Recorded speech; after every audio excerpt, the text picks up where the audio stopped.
Welcome into week 9. Ryan, how's it going? It's going good, man. I told you when we hopped on here, I'm not really ready for the cold yet up here in PA, but it is what it is. Just excited for some football again, and hopefully that'll off balance the frost that's sitting outside right now for me. I'm not a huge fan of the cold unless it's snowing and I can go out and play in it. So I'm just kind of waiting, man.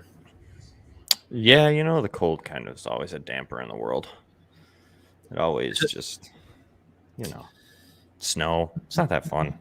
Way funner when you were a kid. Oh, I still think it's fun now, but like it's just not.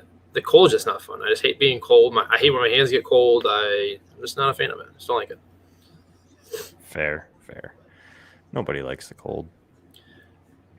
And it's fun having kids with it because take them sled riding and snowball fights and building snow mess. That stuff's fun, but that's not happening here yet. It's just really cold and frost and stuff over, so don't get to do that fun stuff right now.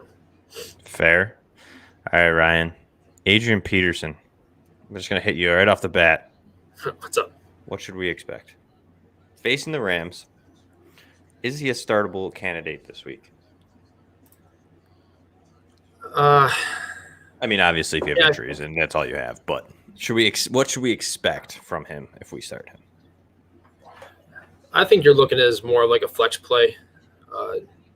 Just at 36 years old, I mean, you can't really I don't feel like you can expect too much. But with how quickly they activated him off of their practice squad, I mean, I think the plan was to not have him activated until next week, if I was reading the reports correctly. So the fact that he was activated and should be starting this week, I feel like he's probably going to give you flex viability. I'm not sure if I'd be expecting any RB1 upside by any means, but it's Adrian Peterson, so you never really know. But last year with Detroit, he wasn't great.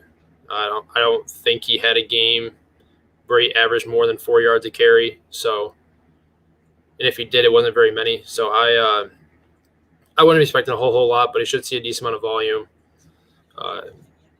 That's just kind of where I'm at. I'm kind of in the flex viability area for me. All right. I mean, that's fair. I almost feel like I can't start up a 36-year-old running back against this extremely good Rams defense. There's spots that I do have to based on like injuries, but I just feel like I don't know what he's going to, you know what I mean? Like I'm expecting like 5 points. You know what I mean? Like I don't think he finds the end zone. I think the Titans have a real bad day. Just facing that defense with the lack of with the injuries, without Henry, it's a whole new offense that they're going to have to kind of scheme around because Adrian Peterson isn't Derrick Henry. Jeremy McNichols isn't Derrick Henry. And Derrick Henry is just a freak athlete that helps them establish that whole offense. So, like, I get worried that there isn't going to be, even though there's volume, it's not going to be quality volume. Do you know what I'm saying? Like, I expect possibly more negative carries than positive carries for Adrian Peterson this week.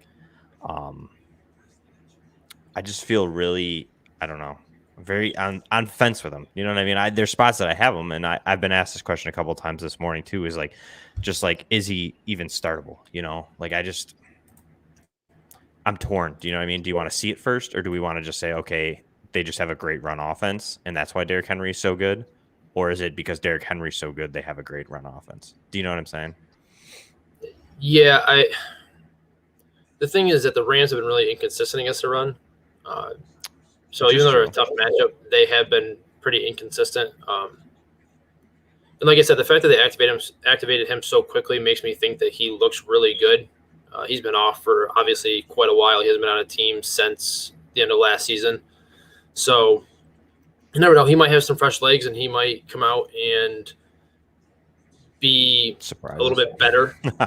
Like I said, I think that's why it's more flex viable. I don't think he has like RB1 upside by any means. I don't think the volume will, even if he does get solid volume, I don't think he will produce that. But I feel like he's at least startable. Like I don't think he'll give you a 0 or anything like that. I feel like he gets you flex numbers, and that's just kind of what you're looking for with teams on buys and a lot of injuries happening going on. I'm personally chasing the PPR upside of McNichols in that matchup. I don't think if I had both, I think that's who I'd rather roll with in PPR. But if you got to start him, I think you're going to get at least flex numbers out of him. All right, we'll revisit it after we help out Harry here. Start Derek Carr or Daniel Jones PPR because Kyler Murray is out.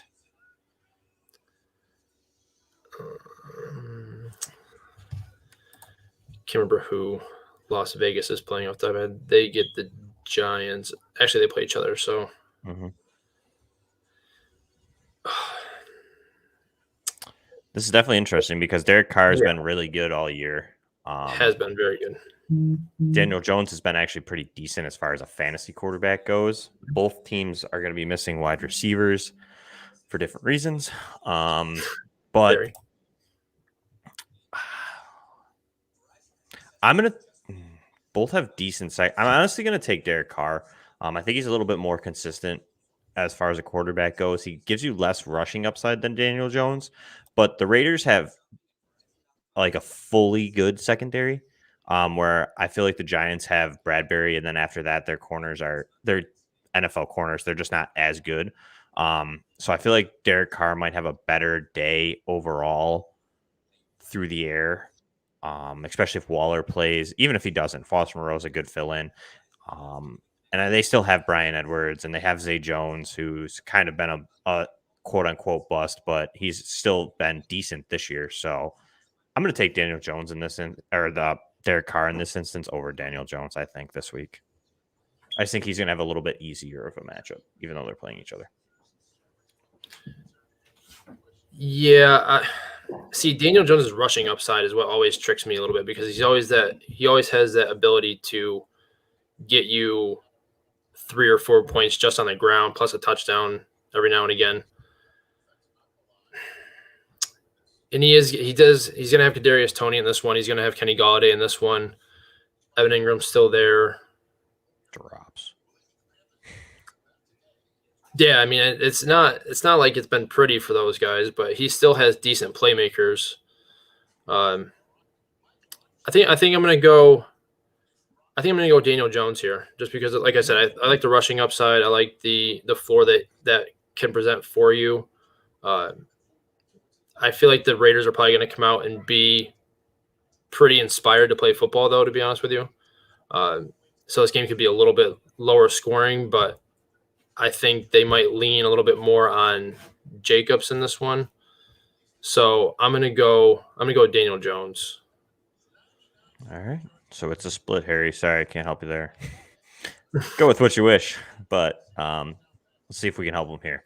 Start two of these two. Rashad Bateman, Javonte Williams, Boston Scott, PPR. For me, I'm rolling Rashad Bateman out against Minnesota. Their secondary is not great, and he's had a decent target share so far in the couple games he's played. Javonte Williams is definitely a question mark. The problem is his upside's limited, so it depends on how you want to look at your roster, I guess. He's going to guarantee you almost 8 to 9 points. It's just kind of how it's been. Both him and Melvin Gordon give you at least that. And then the upside's in whichever one scores the touchdown. So for me, if you're really shooting like a safe floor guy, Javonte is your answer. Boston Scott is interesting because the Chargers have been really bad against the run.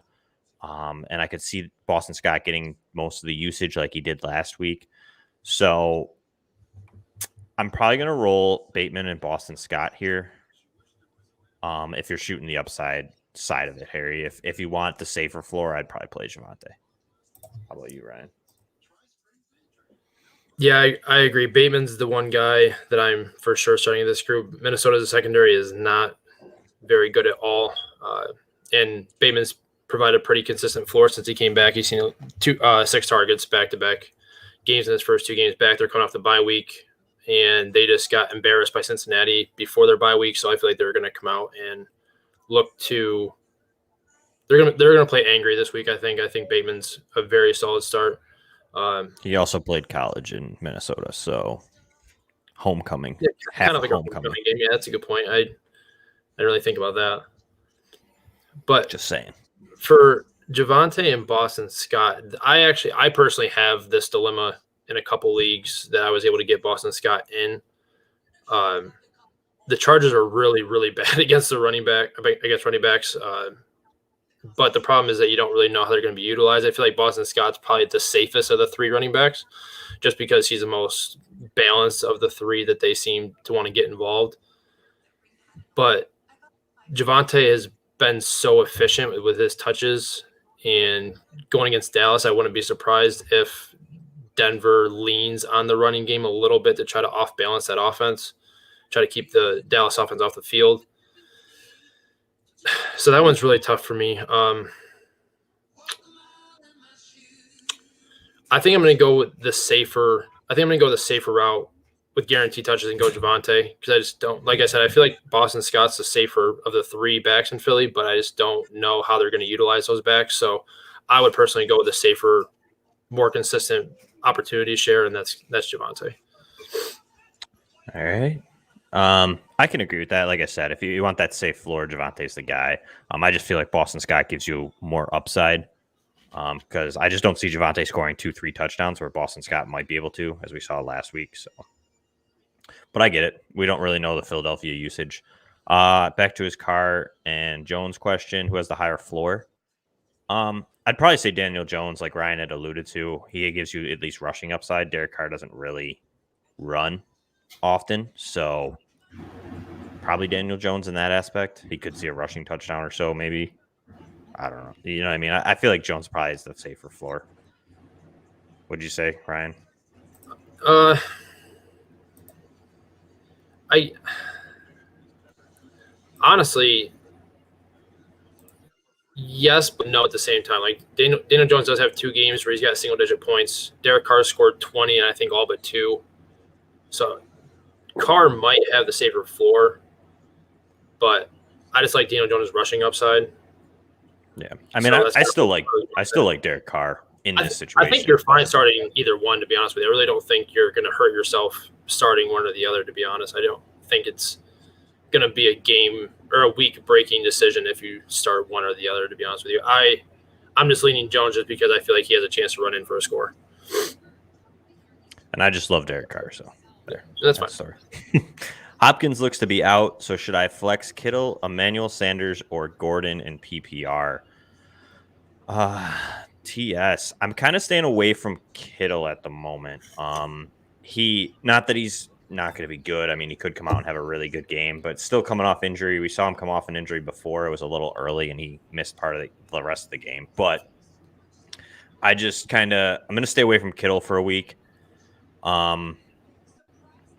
If I'm shooting upside, Emmanuel Sanders is the guy. The problem is Emmanuel Sanders can give you a 0. It just depends on how that Bills offense decides on who they're throwing to. I don't think it's whether they're throwing. I think it's just who they're throwing to this week. So, I mean, he'll probably see a couple deep shots. If they connect on it, he could have a big week. But other than that, he's going to give you probably single digits. So I'm probably going to take, if that's Melvin Gordon, I'm going to take Melvin Gordon there. Just because the safer floor, and he kind of seems to be he's been favored a little bit more than Javonte, I feel like, in the red zone area lately. He's kind of scoring the touchdowns. You saw 2 last week, so I'm fine with starting Gordon in this situation. Ryan? Yeah, like you said about Kittle, he's a sit for me this week. I love that he's playing and that he's active, but Arizona's been extremely stingy to tight ends so far this year. They only allow 7 PPR points a game. And Simmons is a freak. Yeah, and they haven't allowed a tight end to score a touchdown so far this year. And not to mention that Kyle Shanahan has already came out and said that Kittle will be on a pitch count. He's not going to play a full game in terms of reps. So I'm not starting Kittle this week. It might burn you, to be honest, because he's just extremely talented. But in a game where it's a tough matchup, like you said, Arizona's extremely tough against tight ends. And he's coming off the injury. He's going to be on a pitch count. I'm just not taking that risk on starting him. And kind of like you said, Jeremy, if I'm chasing upside, I'm going Emmanuel Sanders. Josh Allen's been a little inconsistent with his deep ball. He's missed Emmanuel Sanders a couple times on some deep balls where he was open. He's overthrown him a couple times. So if they can fine tune that, Sanders could Sanders is always kind of in for a big day as long as he's on the field. It just depends on if Josh hits him or not, because he's always looking for him. He's always targeting him on deep routes. It's just a matter of putting the ball onto Sanders. So if I'm chasing upside, I'm going to go with Sanders. If I want the floor, I'd go with Gordon. All right. Adam has James Conner or Jeremy McNichols. I'm going to take James Conner here. I'm kind of been an advocate a little bit this week for Arizona running backs. I know it's a split backfield, but especially with Kyler Murray most likely not playing. I don't know if I've seen him ruled out. Someone said that he was, but I just most saw likely across. I'm just not sure what it was. Most likely he's not playing, and if he is, he's going to be limited as far as a rushing upside goes. So I feel like once they get in the red zone, it's been James Conner's territory. We saw Edmonds get one last week. But I like the fact that I feel like they're going to run a little bit more, see a little bit more dump offs with Colt McCoy versus Kyler Murray. So I'm taking James Conner here in a little bit of an easier matchup than Jeremy McNichols has against the Rams. I think both could have decent weeks, but I lean James Conner. How about you, Ryan? So I just looked at that notification. The Cardinals are having Murray and DeAndre Hopkins both travel with the team. They are not expecting them to play. Training staff's under the impression that both will miss and both will be out for this week. So I think that severely limits James Conner's touchdown upside. I think McNichols has a pretty safe PPR floor, given the offense and the role that he's had so far. So I don't expect Arizona to get into the red zone nearly as often as they normally would with Kyler at quarterback, and not having DeAndre Hopkins severely limits the offense. So I think I'm going to go with McNichols here. I just don't think James Conner gets into the end zone in this one. Fair. I can see the concerns. I like McNichols too. So I feel like I'm feeling James Conner today. All right. It's just a feeling. It's a gut feeling. Okay. With Rodgers out, do I stream Carr, Tua, or Daniel Jones? We kind of answered this a little bit earlier, JM. But I kind of like Carr. I'm between Carr and Tua here. Tua against Houston's a nice matchup. The concern is Houston's actually been kind of good in the secondary as far as their defense goes. So I'm not like sold on starting Tua, but I like Derek Carr still. Tua could have a nice day though. Brian? Yeah, I'm going Tua here. Since week 6, since he returned from injury, he's scored 7 touchdowns and is a QB4 on a per game basis in that time framing, and that's including against the Bills, which is the toughest for QBs in the league so far. And his rushing floor is what's kept him at QB1 numbers. He's had multiple games where he's either had over 20 rushing yards or a touchdown. So he's kind of staying afloat doing that, and I feel like that continues. Houston's a bottom 10 defense to opposing quarterbacks, and Tyrod's expected to play this week, and so Houston should be able to keep this game close and keep it close enough to warrant Tua having enough throwing volume to keep him in the top 12 range. And like I said, his rushing floor kind of boosts that up a little bit. And Parker being out kind of hurts the upside a little bit, but I think Gesicki and Waddle and Gaskins is enough weapons to have him outperform these two guys. Although I think all three are solid options. I just like 2 or more. Fair. Mixon or Thielen at flex for PPR? I'm going to take Thielen. Mixon gets the Browns, which it's a division game. We don't know. It could go either way. Either that could turn into a blow-up game. It could turn into a ground and pound. It could be anything. But I like Thielen as a secondary receiver there up against Baltimore. Thielen's been very involved lately. He's kind of Kirk Cousins' red zone guy. He loves them down there. So I'm in for Thielen. To me, Thielen seems like a start all the time. Joe Mixon, I just feel like, he's been decent lately. I never trust Joe Mixon. But how about you, Ryan? Yeah, I kind of agree. They're pretty close in terms of how I value them this week. But Baltimore's defense hasn't been the greatest against wide receivers so far this year. I was worried about Jamar Chase 2 weeks ago before Cleveland went on their or Baltimore went on their bye, and that was obviously a mistake to worry about that. So I'm gonna take the touchdown upside. My niece is making an appearance. You're being stalked. She's getting ready to leave. She stayed the night with us last night. Yeah, she's about to. Oh, you're about to get attacked. You're getting. Oh my gosh! What is going on over here? Let's go. Oh my gosh! What is happening? Attack of the children. Although they're cute. Oh my god! Answer the man's question. Babe, stop crawling. Oh. You're Adam Thielen for me. I'm sorry. Oh my god. Good times, live TV. Anyways. Flex PPR. Who do I sit? Khalil Herbert, Jeff Wilson, or Marvin Jones?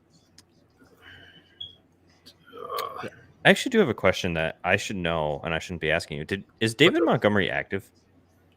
They're expecting him to play, yeah. Ew. Wow. The game's against Pittsburgh, so. Oof. I'm probably gonna play Khalil Herbert here. Honestly, I don't love any of these three. Marvin Jones against the Bills is gonna be dicey.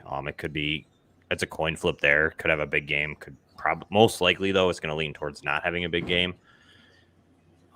Jeff Wilson, we don't know what he's gonna be in that offense at the moment. Elijah Mitchell's supposed to play. What time's the Bears game? Is it at 4? What time is the Bears game? Yeah, is it at 4? I think it is, right? No, they play Monday night. Oh, they do. Okay, so this is how I'd play it. I'd see if Elijah Mitchell is active. Elijah Mitchell, for some reason, he's expected to play, but if for some reason Elijah Mitchell can't go and Jeff Wilson is active, I'm playing Jeff Wilson.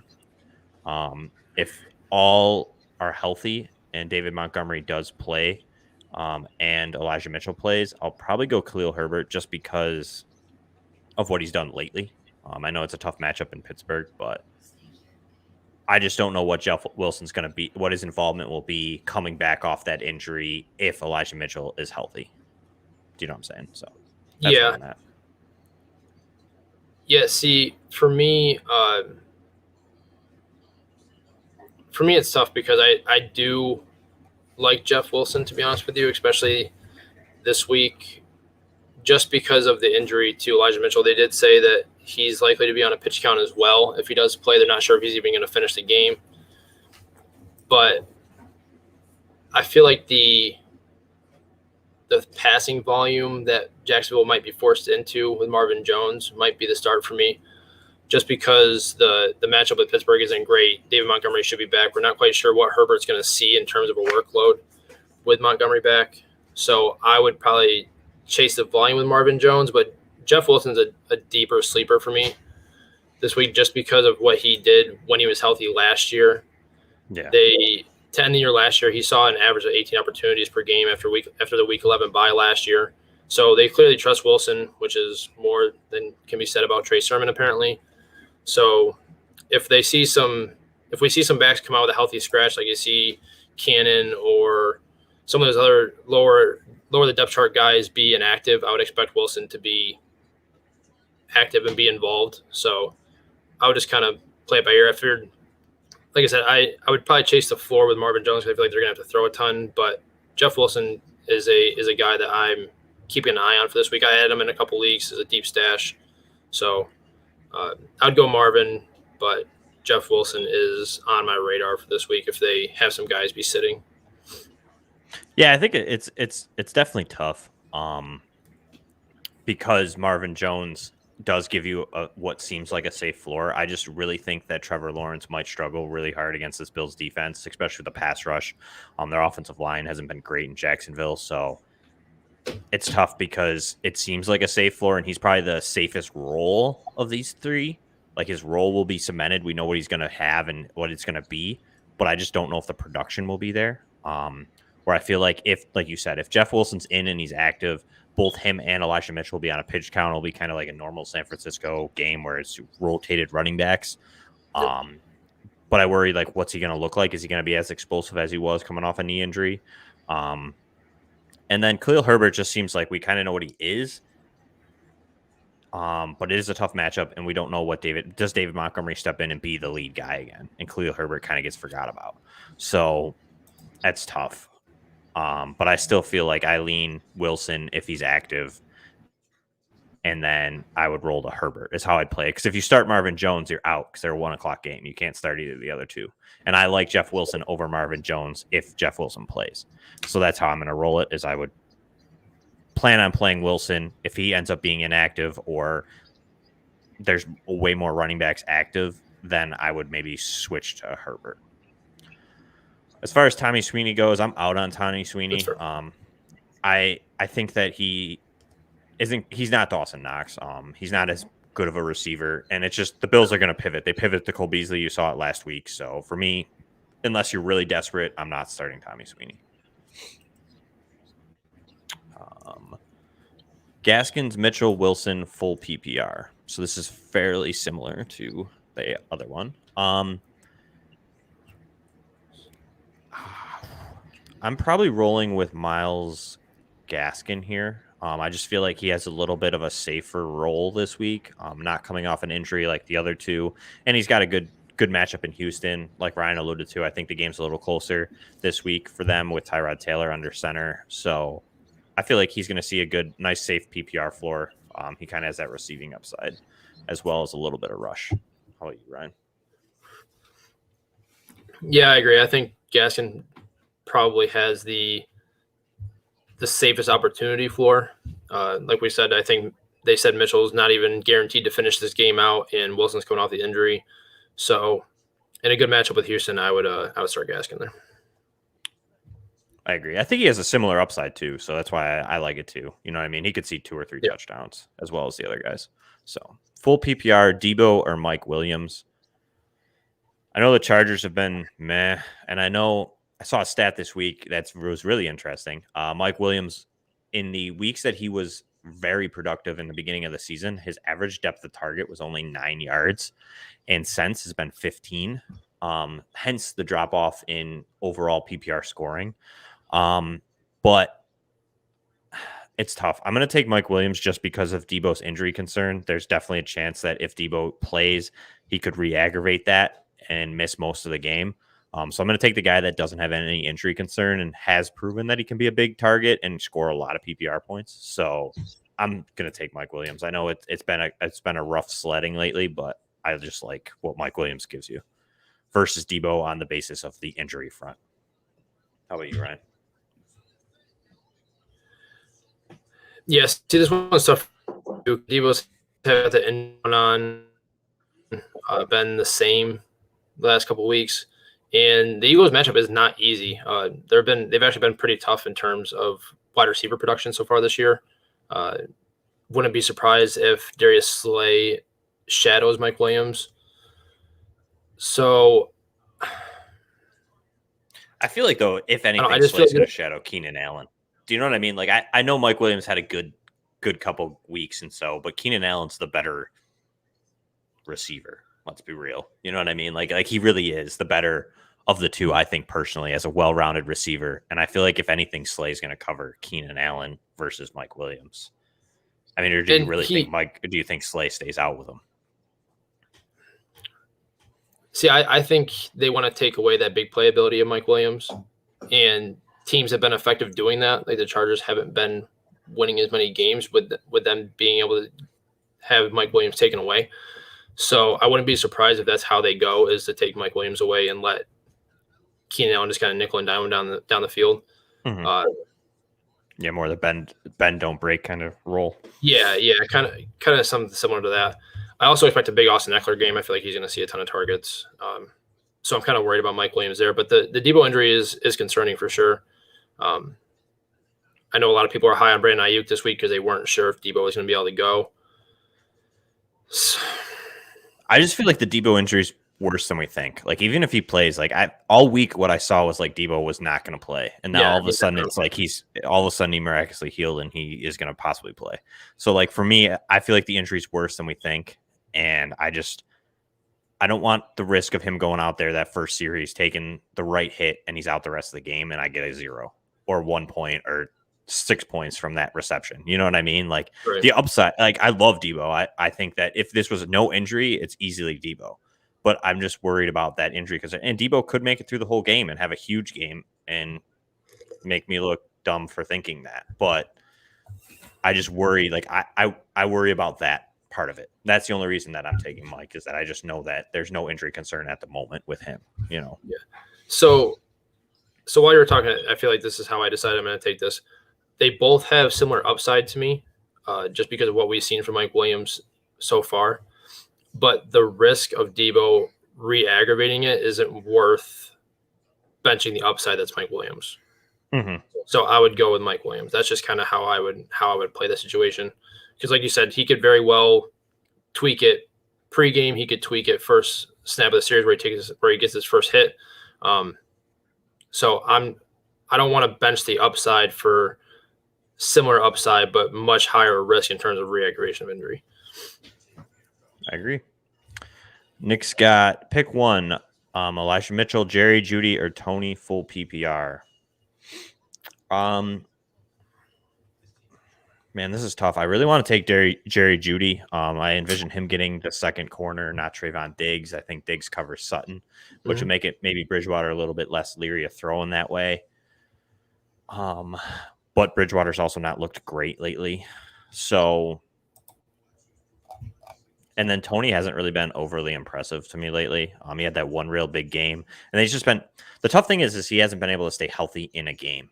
You know what I mean? Like he's had very limited PPR scoring if you look at the box score, but it's like he never finished any of those games. So that's the struggle there.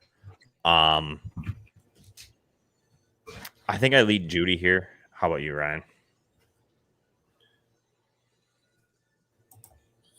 I was leaning with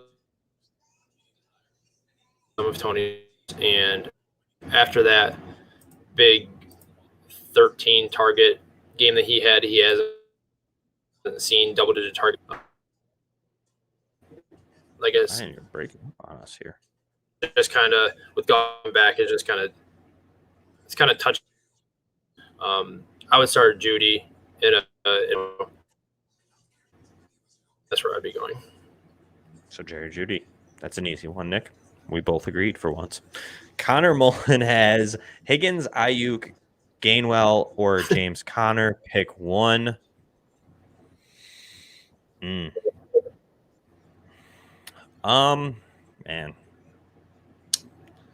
Doesn't it feel bad that we can't trust James or Brandon Ayuk anymore?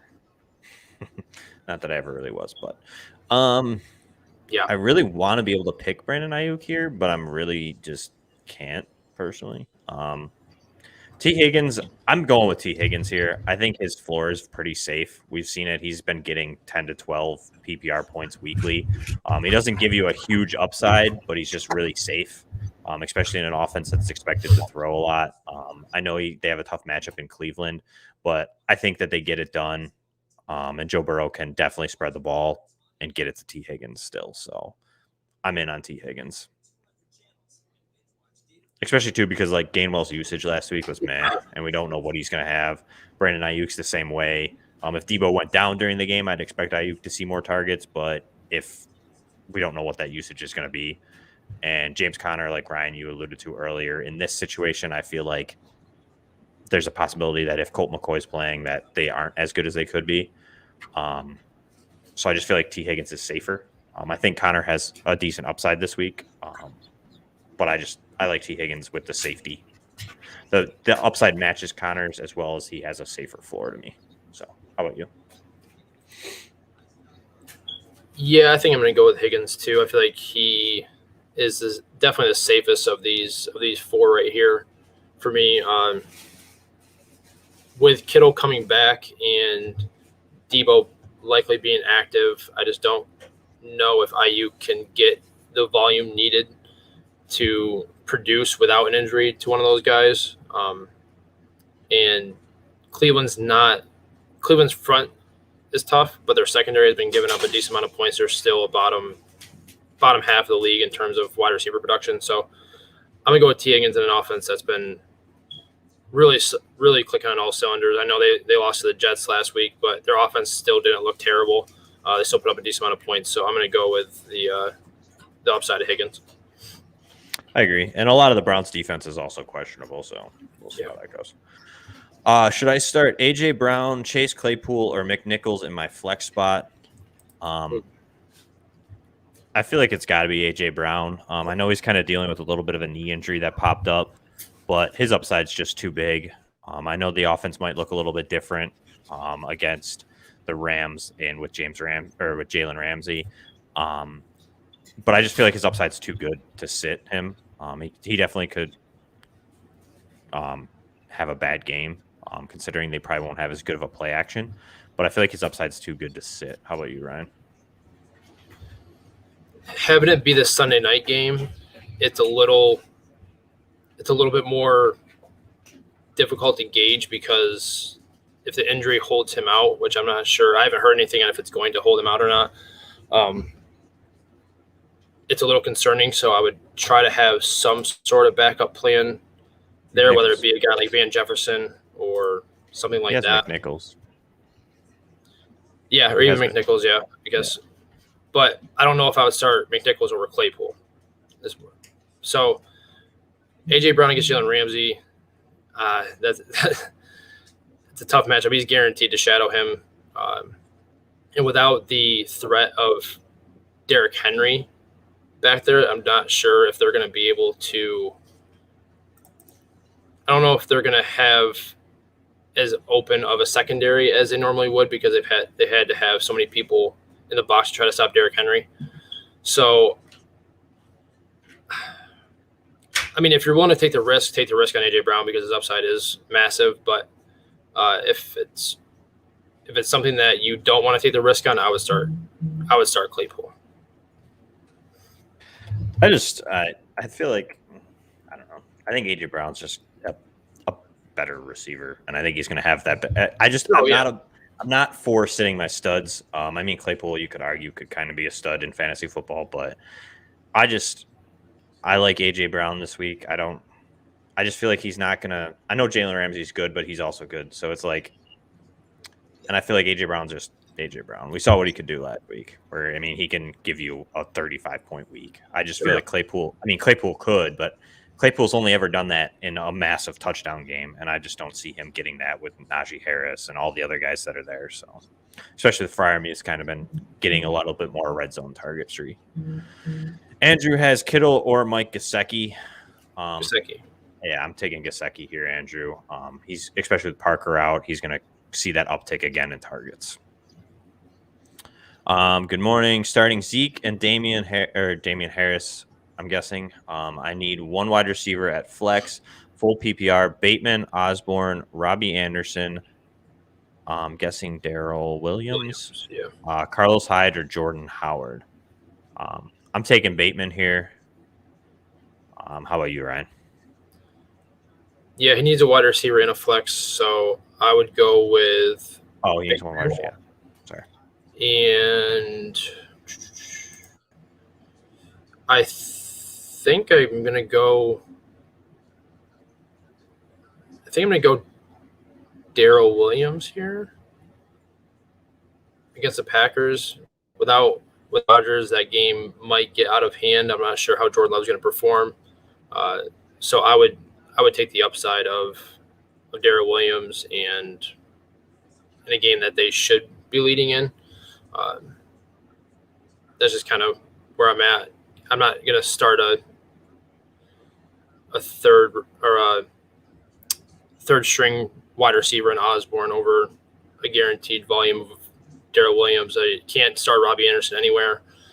Carlos Hyde faces too tough a matchup against Buffalo, and Jordan Howard don't know what we're going to do, what we're going to see from him or the workload he's going to see. So that's just kind of where I'm at. I'd go Bateman and Daryl Williams. I mean, I'm in on Bateman. I don't know about Daryl Williams. Why not? Worried about Gore? Yeah, I don't like Chiefs running backs. It's just a mess there. You never know which one's going to get it. I'm gonna honestly going for 100 yards. I'm gonna go for an even. What's probably an even. What has he done? What are you trying to say over there? He's gone for over 40. Ryan, you're breaking up on me here. All right, we'll go Bateman and Daryl Williams. Yeah. I snag AX. What two do I bench for this weekend? Amari Cooper, Keenan Allen, Jamar Chase, CMC, or Najee? I wish I had your team. Goodness. Man. I'm not benching Chase. Yeah, you can't bench Jamar Chase. You can't bench Najee Harris at this point. So now it's between CMC, Amari Cooper, and Keenan Allen.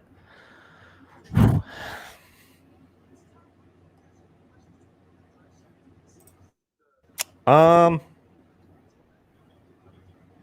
mean, with this lineup, I'd almost honestly think about benching CMC, even though he is a freak and will probably score 30 points.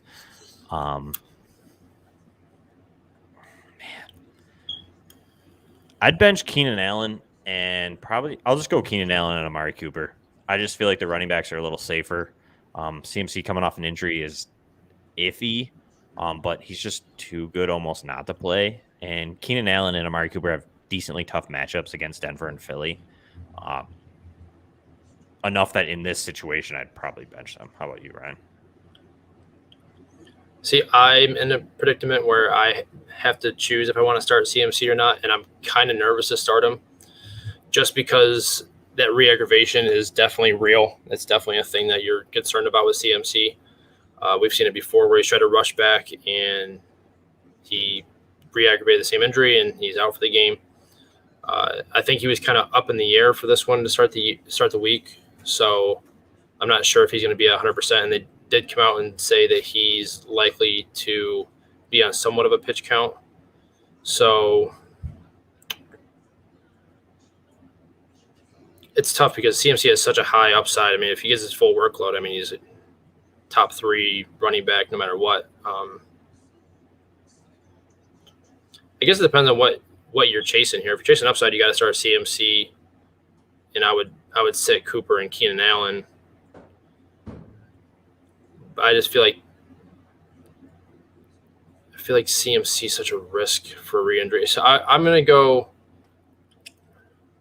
sit Amari Cooper and CMC here.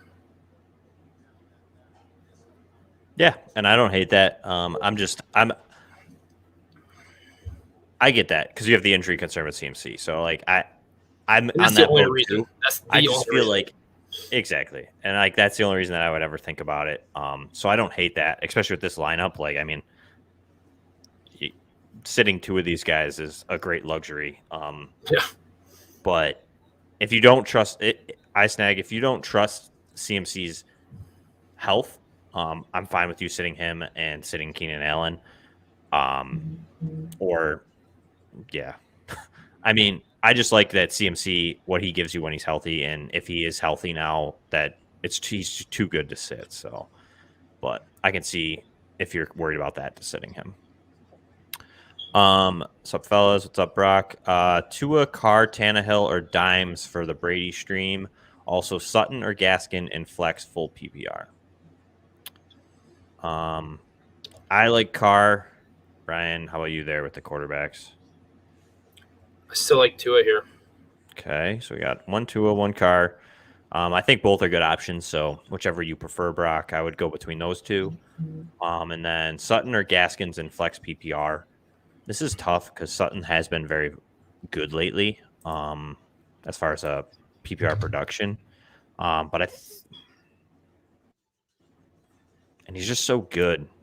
I worry about Trayvon Diggs a little bit.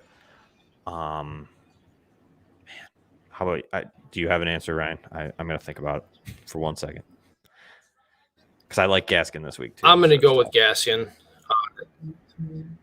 I do like Sutton. Trayvon Diggs is a very solid corner, but the reason why he's getting so much hype for Defensive Player of the Year is because of the interceptions, but he's actually still getting targeted a ton. He's still letting up. When wide receivers are able to catch the ball on him, he's giving up a ton of volume and he's giving up a ton of points. So it's not that he is a lockdown corner. He just happened to be getting a lot of interceptions because he has good instincts. So I don't think the matchup is what makes Sutton sittable. I just think the matchup for Gaskin is better. Like I said, back-to-back weeks with 16 opportunities with Malcolm Brown out for Myles Gaskin. Houston's given up almost 154 yards per game on the ground this year. Houston's one of only 2 teams seeing over 30 rushing attempts a game. I'm gonna go with Gaskin. All right, I'll agree. You convinced me. I do like Cortland Sutton though, so I feel like you're a coin flip there. But Myles Gaskin does have a great matchup, and like Ryan had alluded to, without Malcolm Brown, he's seeing way more opportunities. So I like starting Gaskin. So it seems like either looks like it's either Tua or Carr, and then go Gaskins, Brock.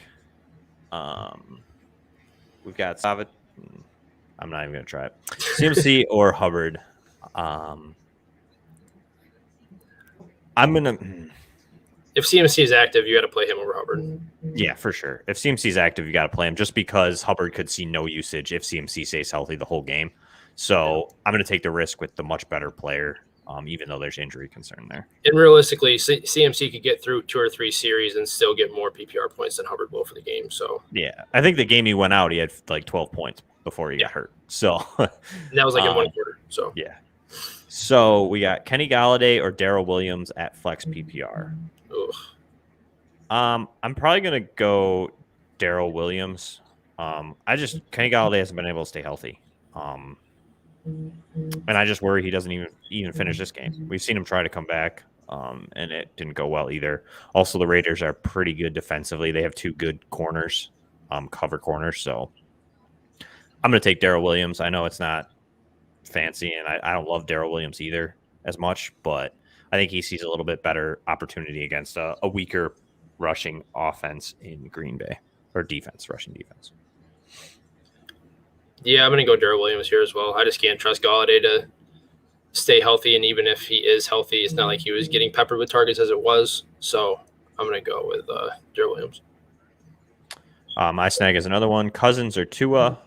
I'm a Kirk Cousins guy. I'm going to take Kirk Cousins here, especially even though Baltimore's defense is a little decent against a pass. Cousins has been good all year, even against good defenses. So, Ryan. Still chasing Tua.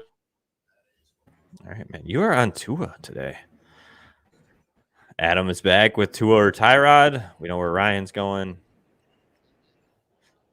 Yep. I'm gonna actually flip it, and I'm gonna make this guy pick again at the coin flip. I'm gonna go Tyrod. I think Tyrod's rushing floor is a little bit better than Tua's, and Tyrod put up 23 points in the first game against and then obviously he had 16 in the game that he got injured. So I like Tyrod as a fantasy quarterback. Unfortunately, he's never really made it in the NFL, which is sad. Good guy. Nick has a tight end streamer for this week: Henry, Evan Ingram, or Freiermuth. I'm in on Freiermuth. He's kind of started to take over there from Eric Ebron. Ebron missed last week. I know he's questionable coming in this week, so I like Freiermuth. He's kind of started to see more targets from Big Ben, so I like him this week as a stream. How about you, Ryan? See, this one's tough for me because I do like Pat Freiermuth. I feel like he's really establishing himself there. But Chicago's really tough against tight ends. I think they're like top 6 against tight ends in PPR. And Hunter Henry, I'm assuming that's who that is. I mean, he probably has the most touchdown upside of this group.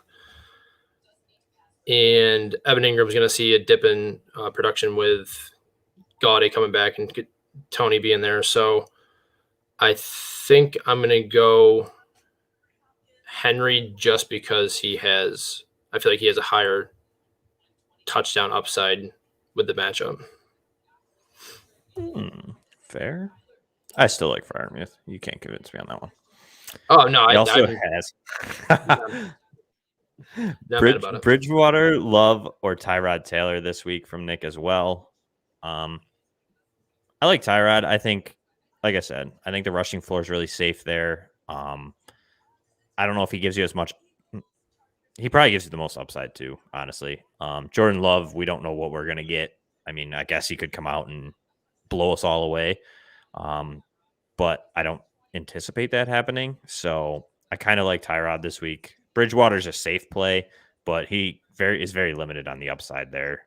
He hasn't had very big weeks since he played like Jacksonville. So I'm going with Tyrod. How about you, Ryan? Yeah, I agree. I like Tyrod this week. I just don't like him as much as Tua. I'm going to kind of stick to my guns with Tua. But I do like Tyrod. Miami's defense has not been good against quarterbacks so far this year. And Tyrod has shown that he can be effective when he's a starter. So I'm going to go with Tyrod this week over those two anyways. All right, Ethan has pick 2 PPR, Julio Jones, Jacoby Myers, Devontae Smith, or Jarvis Landry.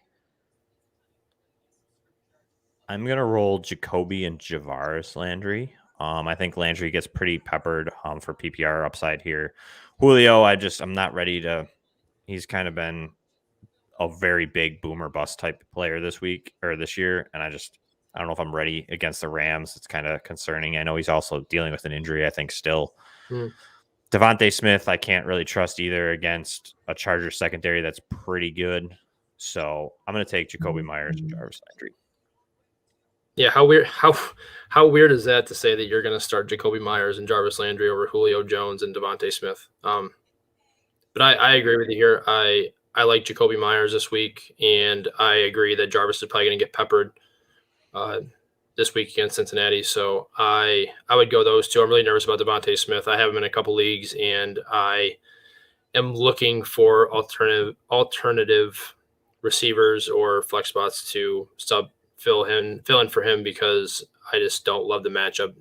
Los Angeles has been super, super tough against wide receivers, and their corners are really physical, and he struggled against physical corners so far this year. So I'm going to go with Jacoby and Jarvis as well. I like it. Start one in my flex. Kenny Galladay, Tony Pollard, A.J. Dillon, or Devontae Freeman. I'm going to take A.J. Dillon here. I think that with Jordan Love in, I don't see them throwing as much as I think they're going to try and control it on the ground. And they're going to use Aaron Jones and A.J. Dillon pretty heavily. Tony Pollard's interesting too, but he has a tougher matchup in Denver. So I'm going to take A.J. Dillon. Yeah, I actually like A.J. Dillon here as well. He's seen double-digit targets in 4 of the last 5, or double-digit opportunities in 4 of the last 5. So in a matchup against Kansas City where, like you said, they're going to try to alleviate some of that pressure off of Jordan Love and try to keep the offense off the field. I would expect A.J. Dillon to be very, very viable this week.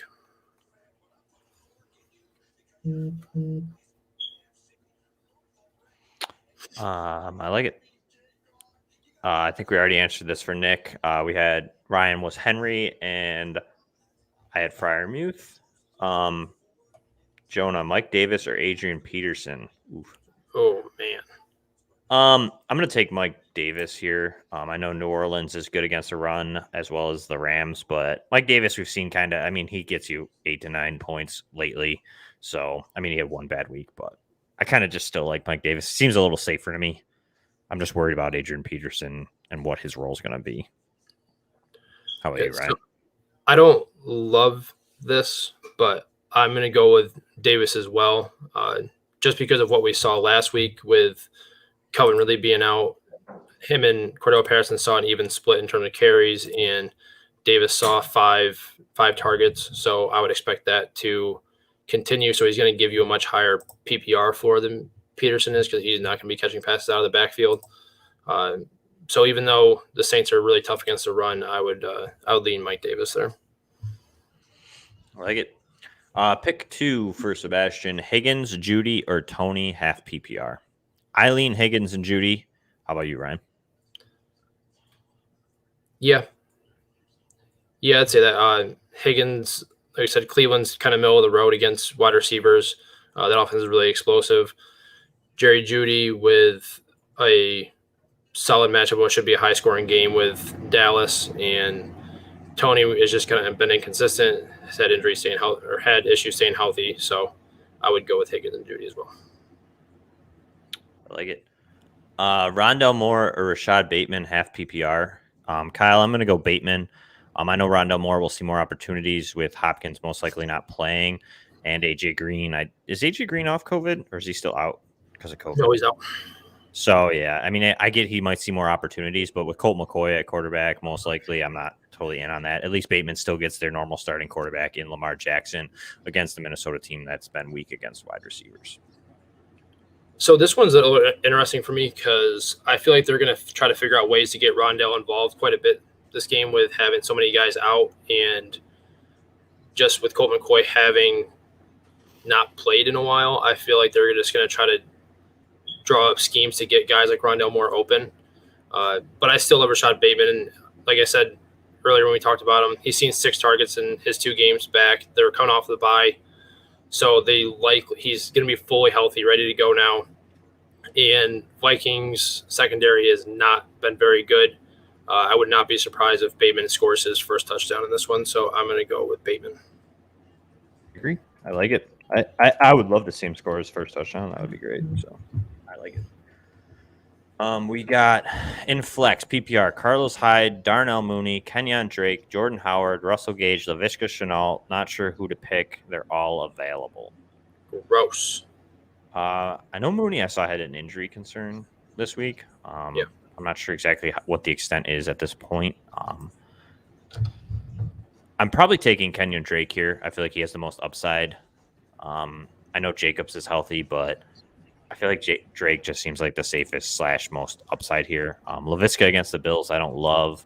Hyde against the Bills, don't love. Russell Gage kind of just disappeared, especially now playing New Orleans. I mean, he could have a decent game because I feel like Lattimore is going to shadow Pitts. So, I mean, Gage could see a little bit more, but they still have Gardner Johnson. So, like, I'm not sold on Russell Gage being great this week either. So, I'm probably going to take Drake.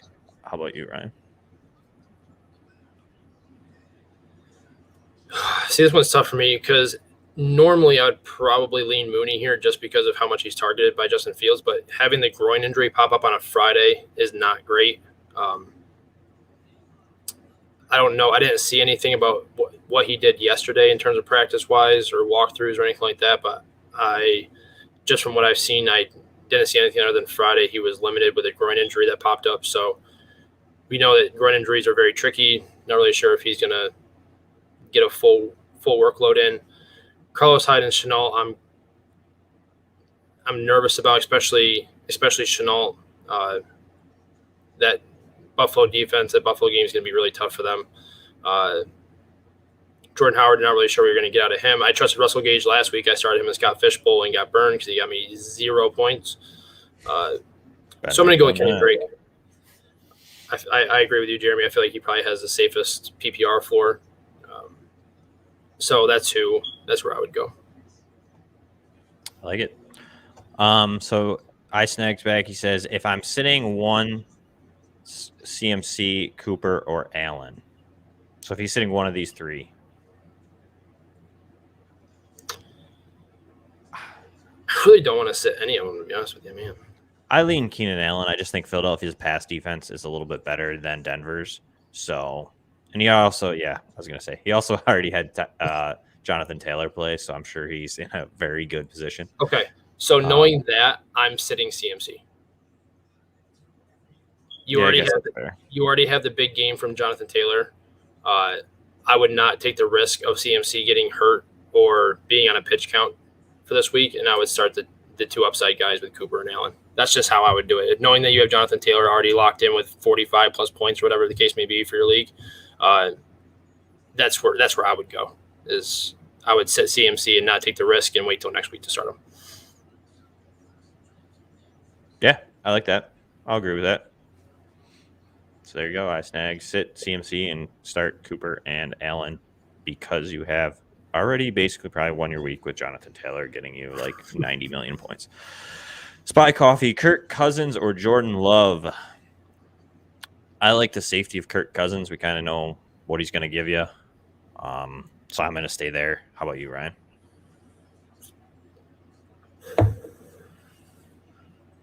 Yeah, I'm going to go Cousins here. I mean, Jordan Love could see 40 passing attempts in this one if they need to. But I just don't know what's going to come of those 30 to 40 pass attempts. So you know what Kirk Cousins is. You know he's likely to get you. So I'd roll with Cousins. I like it. We have trade question. Would you accept Dalvin Cook and Chase Claypool for Joe Mixon and Mike Evans? I already have Madison and some wide receiver depth. Thanks. Brian, I'll let you handle it. So he's getting Dalvin Cook and Chase Claypool. I would definitely take that. I love Dalvin Cook rest of the season. Mike Evans is really hit or miss for me. I feel like he's pretty inconsistent at this point in his career, especially with the weapons that they have. I like Chase Claypool. I like Claypool a little bit more than I like Mike Evans for the rest of the season. I definitely like Dalvin Cook more than I like Joe Mixon. So that one's pretty easy for me. I would definitely take that. I agree. I'm all in on Dalvin Cook, so I like that. I like the deal. Who should I start in my flex, T. Higgins or Jeremy McNichols? I'm going to take T. Higgins. The floor is pretty safe, as well as the upside's pretty good. Much safer to me than Jeremy McNichols, especially in the matchup. How about you, Ryan? Yeah, I agree. McNichols, I feel like McNichols does have a pretty safe floor, but just with the way the offense operates, and if both Julio and A.J. Brown are going to be active, I just don't know if he's going to see enough volume to warrant starting him over a guy like T. Higgins that's guaranteed to see 6 to 7 targets in this one. So, if not more. So, I would go T. Higgins. Joe Mixon or Josh Jacobs non-PPR? I think I'm going to take Jacobs. I think the touchdown upside might be a little bit bigger for Josh Jacobs, especially with non-PPR. How about you, Ryan?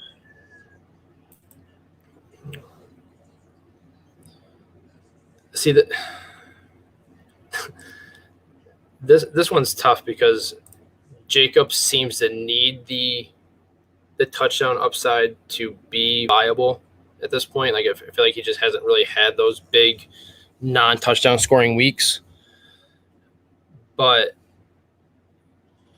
going against Cleveland, I feel like Joe Mixon might be a little bit riskier than Josh Jacobs, so I would go Jacobs as well here. I like it. Sanders or Kurt or Beasley, or which two do I start? Oh, okay. So Sanders, Kirk, or Beasley, which two do I start? I'm going to take Kirk and Beasley. I just don't want to stack both Bills players. So I want Beasley over Sanders. We saw a lot of him last week. I expect to see the same thing against Jacksonville. And then Christian Kirk is just by default because I feel like him and Sanders are very similar. Kirk's seen a lot of targets playing from the slot. And even if it's Colt McCoy versus Kyler Murray, I think he has enough to get the ball to Christian Kirk. How about you, Ryan? So, like you said, I kind of view Sanders and Kirk in the same tier, really, like mainly touchdown upside or bust for them. So I also agree with you that I wouldn't be starting both Sanders and Beasley. So if Kirk and Sanders are in the same tier for me, I would start Kirk and hope for one of his big blow-up games, and I would start the safe floor with Beasley. I like it. Mookie, you're welcome. And then Landon has James Robinson, Hunter Renfrow, or Claypool. I believe James Robinson might not be playing. Yeah, he's not going to play. So I'm going to take Claypool here. I think the upside's a little higher with Claypool than Hunter Renfrow. How about you, Ryan? Ooh. See, if this is PPR, I really like Hunter Renfrow. Him and Derek Carr have a really strong connection. He seems to target him quite often, especially in times of need. Darren Waller should be back, so that should open up the middle of the field a little bit more for Hunter Renfrow to work. And Claypool is still competing with guys like Deontay Johnson and Najee Harris for targets, and Pat Freiermuth as well. So I feel like Hunter Renfrow is just not competing as much for those targets.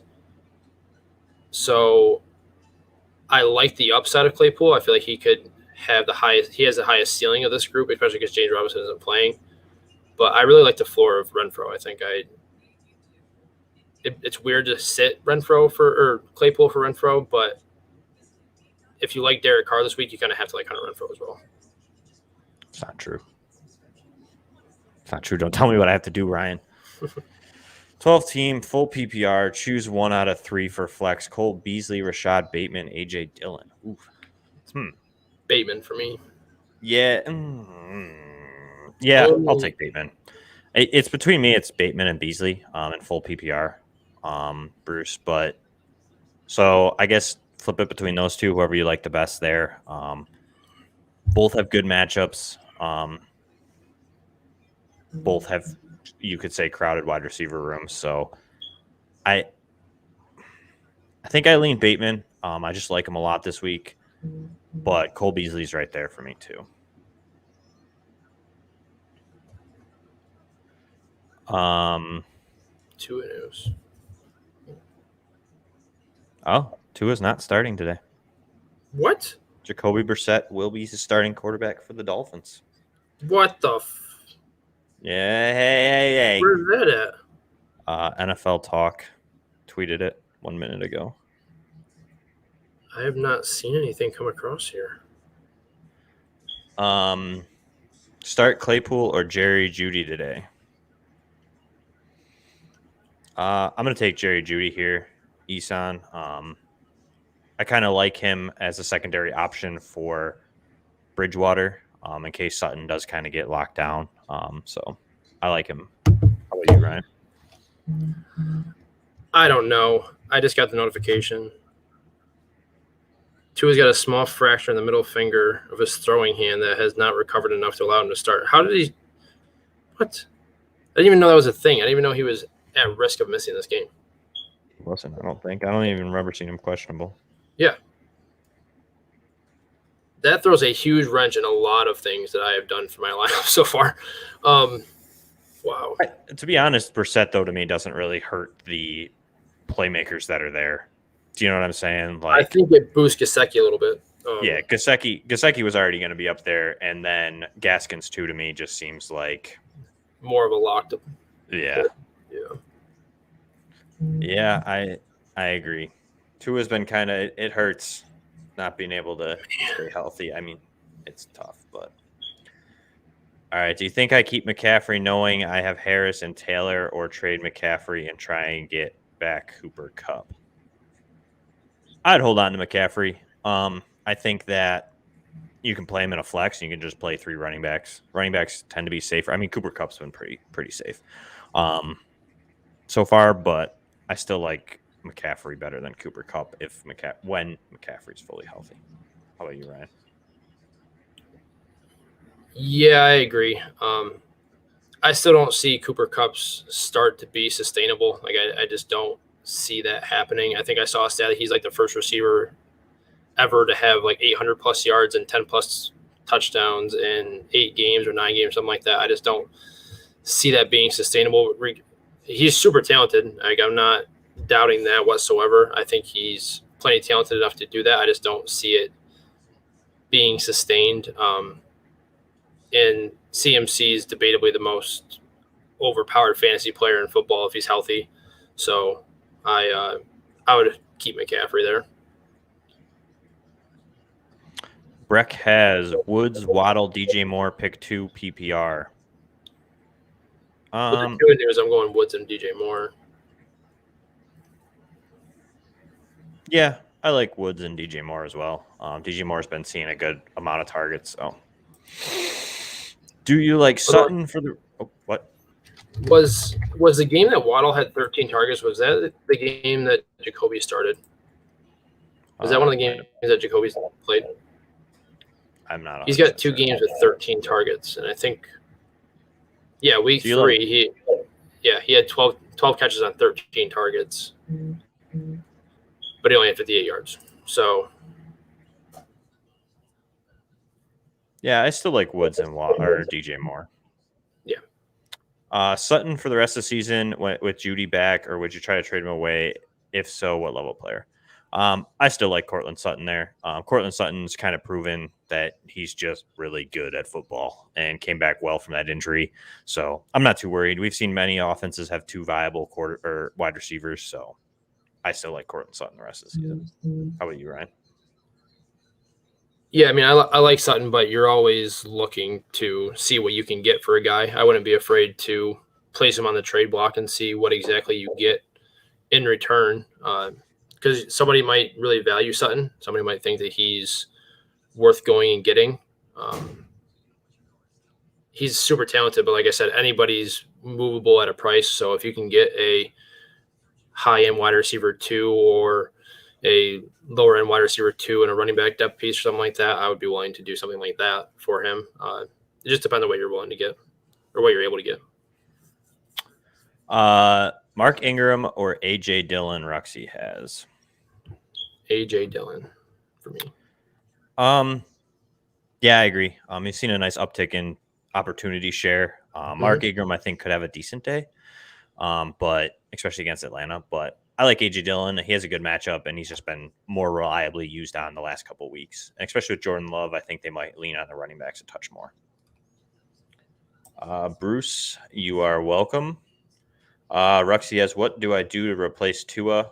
You're going to have to check the let us know who you have on the waiver wire, and we can kind of give you a little bit of a assistance there. Boy Dad has flex PPR, Adrian Peterson, Bateman, or Jacoby Myers. Oof.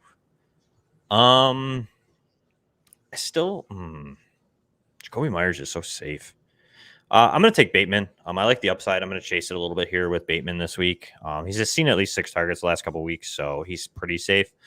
But I think he has a big upside against a weak Minnesota defense, coming to a slight homecoming back to Minnesota where he played college ball. So I like Bateman this week. How about you, Ryan? Yeah, I like as well, which probably means that he's going to not do anything today because it's on one guy they didn't do anything. But like I said, I like the odds of Bateman scoring a touchdown here. That Minnesota defense, especially the secondary in particular, has not been very good. And I feel like coming off the bye, the embarrassing loss that they had to Cincinnati before the bye, I think they're going to come out pretty angry, ready to prove people that it was just a fluke game for them, and they're a much better team than that. So I like Bateman here. I like it. Landry, Sutton, Debo, or Hardman, pick 2. I'm going to go, Joey. I'm going to take Landry and Sutton.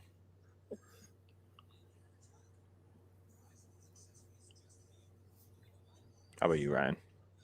Just because of Debo's injury concern, and I just don't like Hardman.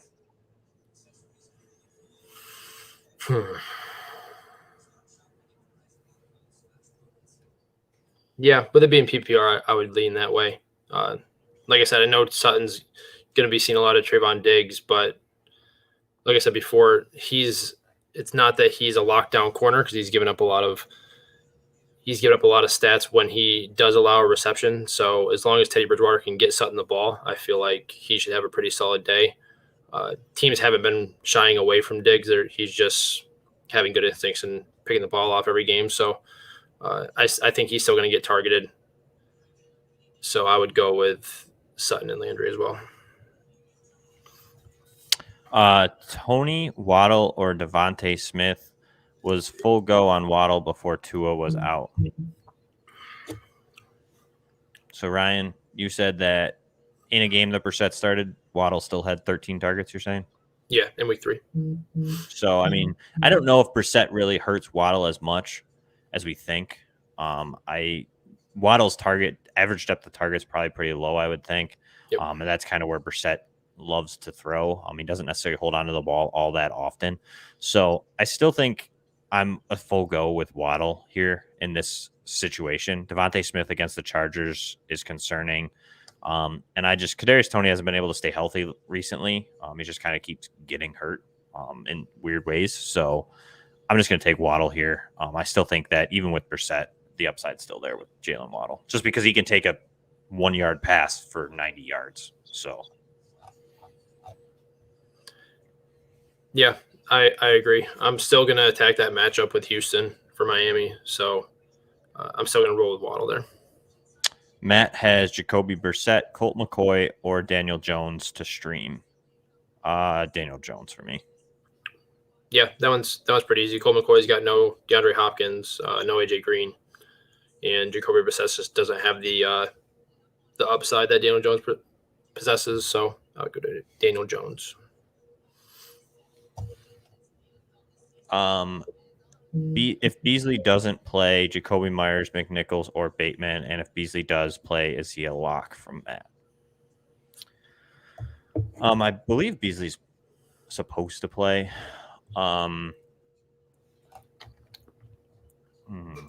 would probably lean Bateman if he doesn't. I almost even don't hate starting Bateman over Beasley if you really wanted to. I just like Bateman a little bit this week. I think he has a pretty safe floor, as well as just an extreme upside there in that offense playing against a weak Minnesota team. But it's tough because Beasley could easily see 20 targets. So I feel like I'm probably starting Beasley if he's healthy. So, but if not, I like Bateman over Myers and McNichols this week. How about you, Ryan? Yeah, with Beasley having the rib injury, those are always kind of a little cautious for me. I'm not, because they could take a big shot to the ribs early on and they just decide to sit him in a game that they probably don't necessarily need him to play fully. But saw 88 yards 2 weeks ago, saw 13 targets last week. So I feel like he's kind of locked in he's kind of in a groove right now. He's just kind of getting going. So I really like Bateman. So it's hard for me to sit him this week. But I feel like Beasley does have the safer floor than Bateman does. So I'd still start Beasley, but the rib injury is something that I would definitely keep an eye on. I know McDermott has came out and said that he's optimistic that he'll be ready to go and fully able to run, but if he's playing, I'm going to start him over those guys. I agree. So just watch it leading up. If we hear anything, we'll let you know. But Beasley, if he is healthy. Mario's questionable. Do I just start CMC and sit him or wait and see if CD isn't playing either and take the risk to start Cooper regardless? I think I'm starting Cooper regardless. I'm pretty sure it already came out and said they expect him and CeeDee Lamb to both play. Pretty sure I saw that come across earlier in the show. So I would start Cooper regardless this week, and just to kind of negate the risk of CMC re-aggravating his injury, and then just kind of go from there. Yeah, I agree. I think I'm just going to still roll with Cooper. Yeah. Pick 2 wide receiver at flex. Bateman, Higgins, Boston Scott, Robert Woods, Bryan Edwards, Brandon Ayuk, or Daryl Williams. So we need 2 wide receivers and a flex. I'm going to take Robert Woods, and are any of these games? I like Bateman for sure, whether it's your wide receiver or your flex. At the 1:00 window, I would probably go either Robert Woods or you're probably not going to know by then, though. That's the tough thing. I was going to say Robert Woods or Brandon Ayuk. Well, I guess if we can find out if Robert Woods is playing, I would probably start him. Oh, man, that's so hard. All right. I'm going to go Bateman and Scott as your flex. Bateman, Scott, and Robert Woods. If we find out that Robert Woods isn't playing before the 4:00 window, you can always then pivot to Brandon Ayuk or Man, that's tough. Like if I knew Robert Woods was playing, I'm playing him. It's tough because he is questionable, and there's not much that you have in your lineup to pivot from that. So,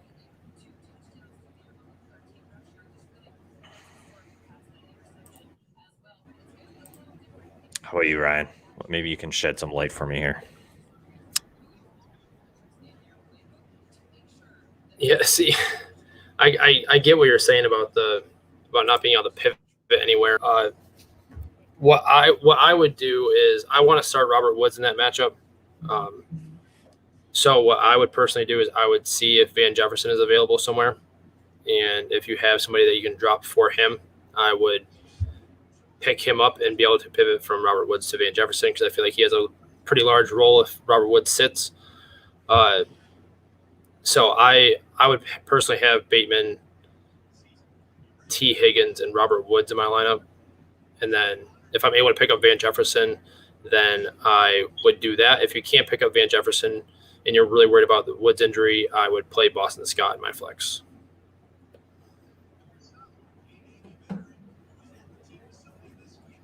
Yeah, I agree. I'm going to roll with that. I like it. Kenny Galladay, Dalton Schultz, or Jamal Agnew, thanks. Dalton Schultz for me here, Matt. With Jarwin on IR and the other injuries surrounding the wide receivers, I like Dalton Schultz this week. How about you, Ryan? I agree with you with this group, but I'm really nervous about Dalton Schultz in this one. I know he should see an uptick with Jarwin being on IR and CD and Cooper both battling injuries, but Denver is only allowing 4 catches to tight ends so far this year on a per game basis, and they have not allowed a touchdown to tight ends at all this year. So I know it's a high-powered offense, and I'm probably still going to choose him over this group, but I would still be a little tempered on my expectations for Dalton Schultz this week. Fair. Swinging back to Matt's question, he has Hollywood as well. So that was if Beasley doesn't play. Matt, if Beasley isn't playing, I'd probably go, knowing that information now, I'd probably go Jacoby Myers, just so I'm not chasing the same team and relying completely on the Ravens. I might pivot to Jacoby Myers then. But yeah, definitely start Beasley if he's healthy, Matt. JM has Waddle or Sandals PPR. I'm going to take Jalen Waddle. I just think he's going to be more involved in the offense than Emmanuel Sanders will be as far as the target share goes. So, JM, I'm going to take Waddle here. How about you, Ryan? For me, I think this depends on what you're chasing. If you're chasing the upside, I would go with Sanders, to be honest with you. But if you want the floor, I feel like Waddle provides a much safer floor. Like I said, Josh Allen has been super close on hitting Sanders for a couple of deep balls in basically every game so far this year. So they take at least 1 or 2 of those shots in every game. So if Sanders hits on one of those, he very well could outperform Waddle just off that one play. Because like I said, that game that he had like 13 targets or whatever, he only had like 17 points because he only had 53 yards or something like that on those 12 catches that he had. So I would start Waddle if you're chasing the floor, Sanders if you're chasing the upside. Alrighty. Justin says, smash that like button, y'all. I agree. I like it. Smash it. Andrew has start 2, Emmanuel Sanders, D-Hop, Ayuk, Bateman, Jeff Wilson. I believe D-Hop is out, so that kind of eliminates 1. I'm going to go Bateman and then Jeff Wilson. And if Jeff Wilson is inactive, I would just switch to Brandon Ayuk. How about you, Brian? No love for Sanders in this group? No, I just don't see the volume. I also I mean, it's tough because if Beasley doesn't play, then I like Sanders. So I guess you could monitor it that way. If at the 1 o'clock window, if Beasley is ruled out by some chance, start Emmanuel Sanders over Jeff Wilson. But if Beasley plays, I'm going to go Bateman and Jeff Wilson.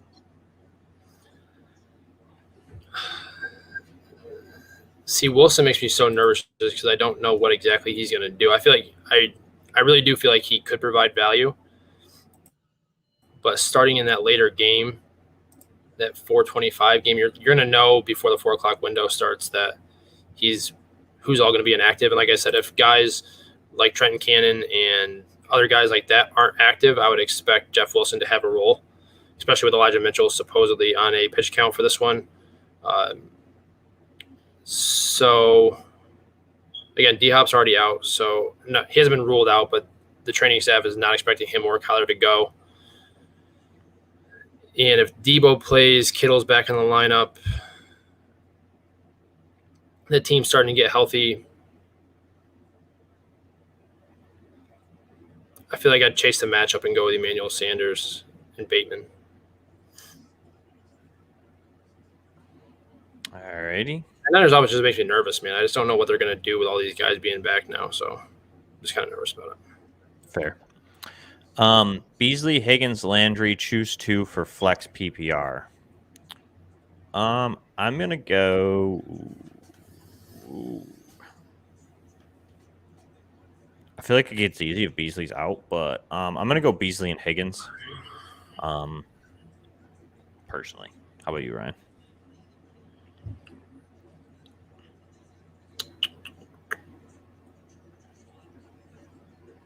Yeah, I'll lean Beasley and Higgins as long as Beasley's active.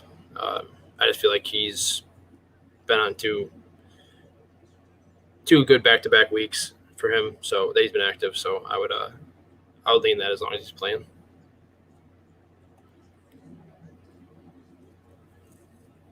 I like it.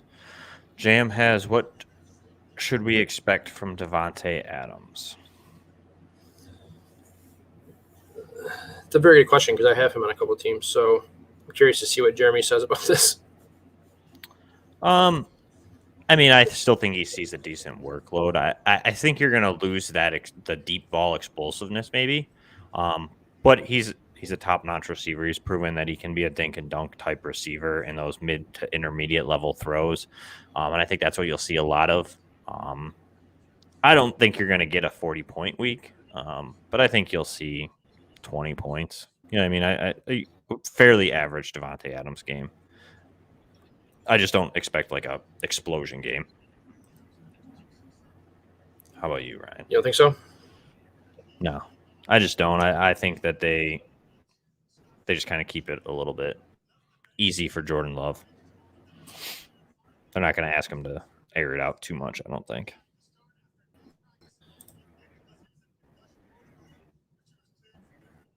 No, I agree. I would personally expect like low end wide receiver 1 numbers. I feel like his target share is still going to be there. Obviously, the upside is dramatically capped with Rodgers not being there, but I feel like they still know that he's their best wide receiver. And if the Chiefs' offense can get things together, that could be trouble for the Packers in terms of how they want to move the ball, because I feel like they're going to want to use the running backs quite a bit. But I would just expect Davante Adams to have a really, really solid game. But like you said, I don't expect a huge blow-up game, even though the Chiefs' defense has not been very good. Just the upside's capped. The target share should still be there for Davante, but you're probably expecting more of a wide receiver 12 to 10 outcome as opposed to wide receiver 3 or better.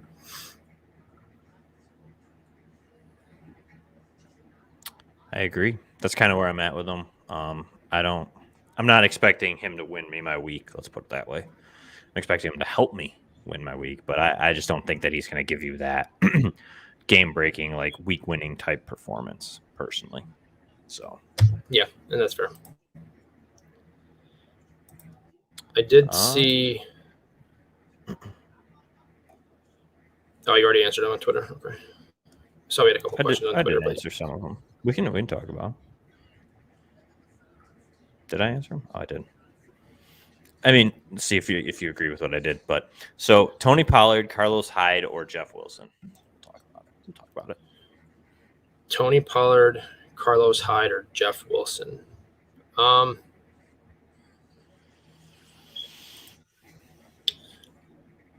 I really don't want to start Carlos Hyde against Buffalo. James Robinson's out. I know. No, So like the he's volume, actually out now. the volume might actually make him viable to an extent.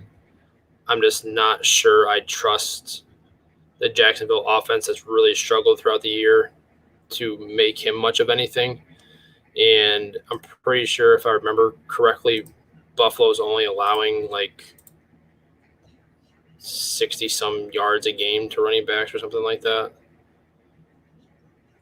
Oh, they're up. Never mind. They're up to 82, but still, they're not.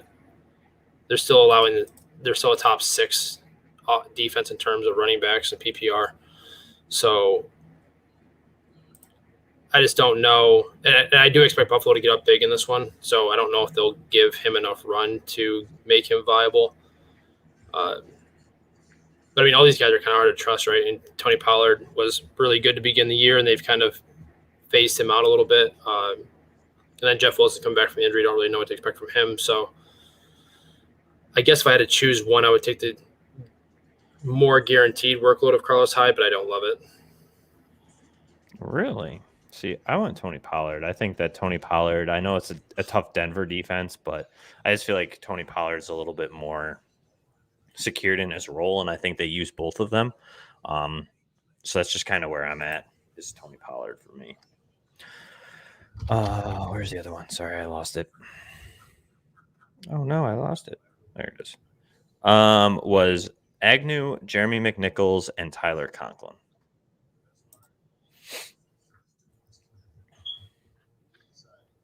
Say that again. Jeremy McNichols, Jamal Agnew, and Tyler Conklin. Yep.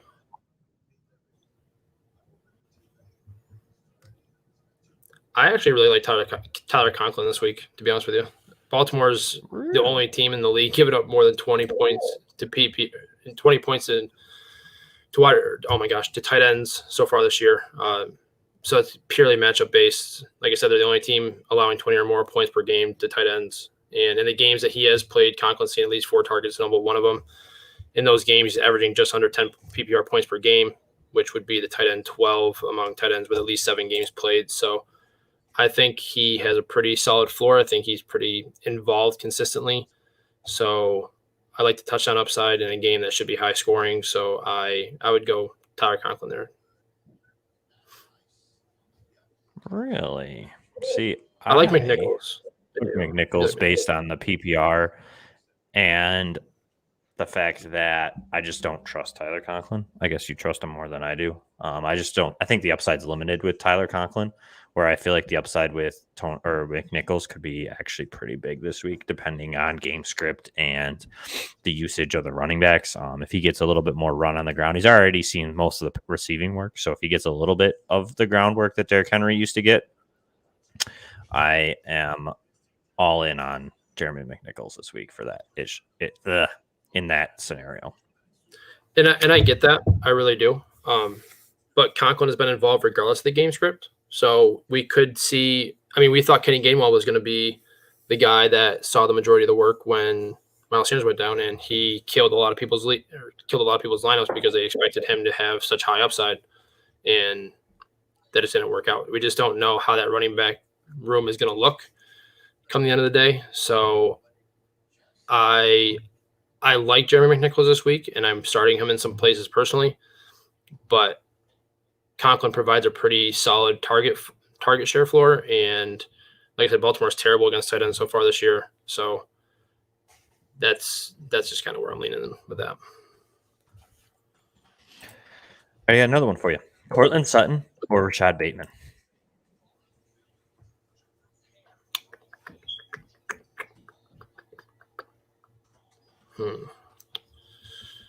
Cortland Sutton or Bateman? See, I want to go Bateman. Saying I just feel bad sitting Cortland Sutton because I feel like Cortland Sutton's been so good lately. So I feel like I'm still going to lean Sutton, but I like what Bateman might bring today. Do you know what I'm saying? I just feel like Sutton's safer,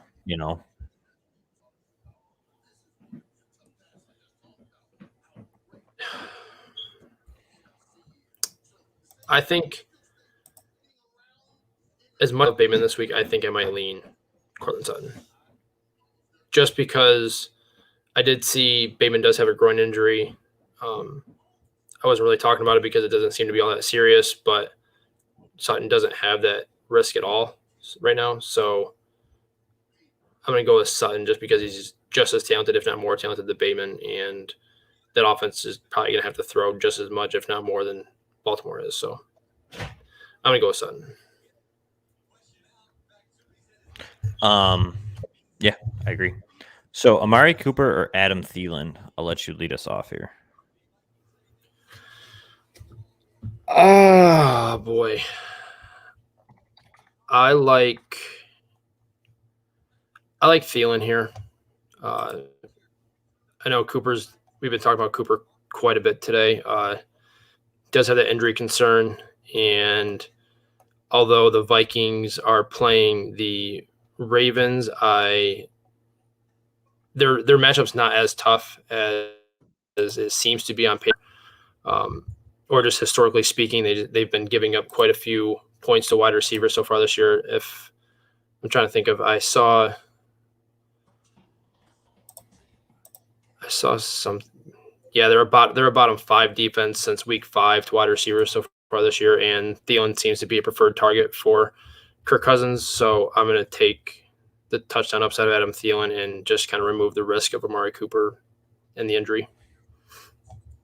And I agree with you there. I think I'm going to go with Adam Thielen. He's been pretty good as the secondary receiver there in Minnesota in a game that you could see Justin Jefferson kind of get a little bit locked down there.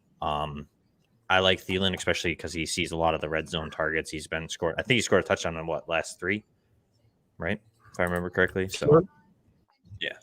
So I believe taking Adam Thielen there.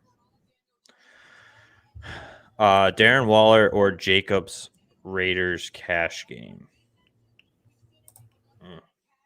I'm going to take Darren Waller. I think Darren Waller is a big game, especially with missing Henry Ruggs this week and for the foreseeable future, but they can't replace Ruggs this week outside from in-house. And I just think that Darren Waller should be fully healthy now, having a couple weeks that he's missed along with the bye week. I just like that. I think Waller will see a little bit more of what Darren Waller has been in the past this week.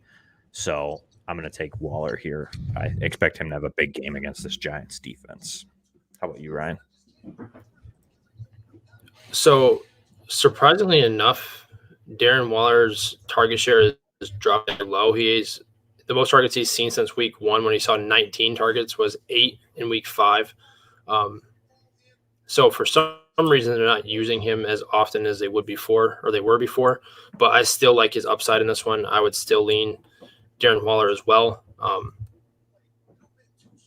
Just because, like you said, Henry Ruggs needs to be replaced. His targets need to be replaced. And Waller coming off a bye, they're probably going to figure out a way to get him more involved. So I would take Waller here as well. Oh, shoot. What? So there's a rumor going around about Minnesota at the moment. Apparently, there's been some COVID issues this morning for the Minnesota Vikings. There have been a lot of positive tests this morning, close to forfeit level. Now, this is a rumor, so don't quote me. But the team believes there are a number of false positives. This was posted a while ago, but a lot of people have been retweeting it. So keep an eye out for inactives is all I'm saying. Definitely watch as we get close to that 1 o'clock window. I'm not seeing anything in terms that's of what I'm saying. There's a video. Yeah, there's a video of Justin Jefferson on the field warming up. So it's not anything really imminent at the moment, but it's something to keep an eye out that there might be some players missing. Yeah, I would say it's likely not a huge concern, or else it'd be breaking news literally all over the place. So that's where, I'm sure they do have some guys, might be like depth pieces, but if it was like anybody major like Dalvin Cook or JJ or Thielen or Kirk Cousins or anything like that, I feel like it'd be breaking news like all over the place. So, and I haven't seen anything come up yet. So if you said it was posted a while ago and they still haven't said anything, I would doubt that it's anything too serious. Fair. But still keep an eye on it because you never know. Where are we here? What's up, guys? I have Boston Scott or Van Jefferson for my flex half PPR. Also, Green Bay D or 49ers against the Cardinals. I'm not starting the Green Bay D. No, I'd probably take the 49ers against the Cardinals, especially if Colt McCoy. That's a decent stream there.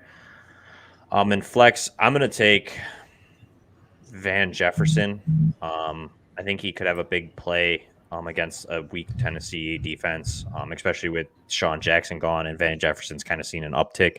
I definitely like him this week. I'm going to shoot like that way over Boston Scott. How about you, Ryan?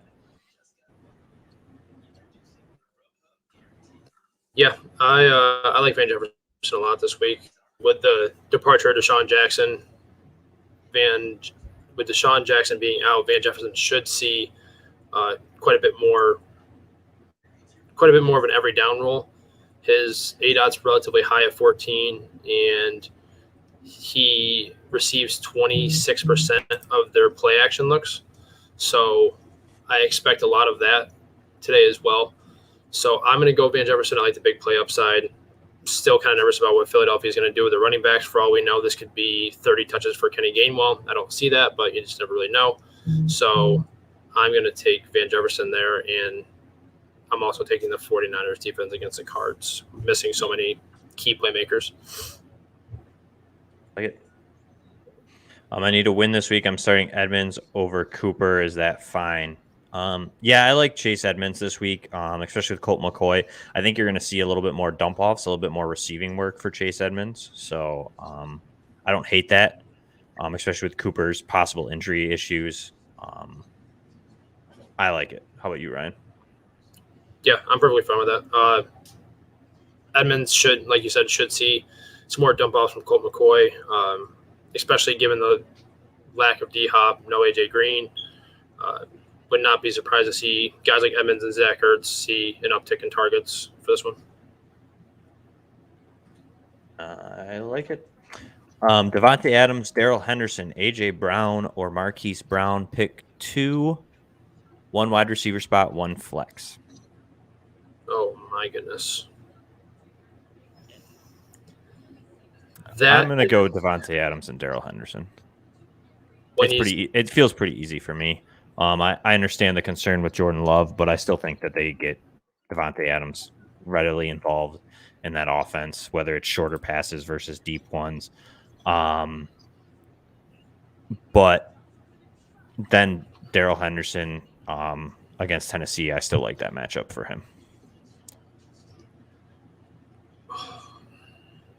Vikings are losing Harrison Smith to the COVID list today. He's out for Baltimore.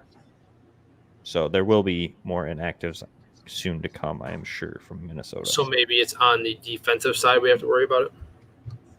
Yeah, well, either way, Harrison Smith out also helps, like the Bateman starts. Marquise Brown even, probably. Yeah. See, that's the thing is that I get Davante Adams and Daryl Henderson, and A.J. Brown's not an easy sit, but I feel like he's easier to sit given the options that you have. But Marquise Brown's matchup is amazing. Rashad Breeland's likely going to cover him the most, and he has been terrible. And with the Harrison Smith news being out there, he's debatably their best defensive player in the secondary. Definitely their leader in the secondary. So Marquise Brown and Bateman could be in for a huge, huge day.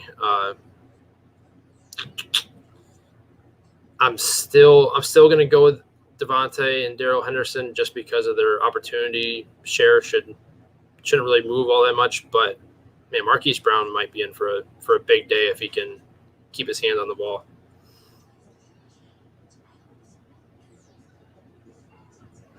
Man, I still like Adams and Daryl Henderson. I get it. Marquise Brown could, especially with now Harrison Smith out. No, I'm saying I'm still starting Adams and Henderson, but Marquise Brown could be in for a very, very nice day. Yeah, I mean, if you're really worried about Jordan Love,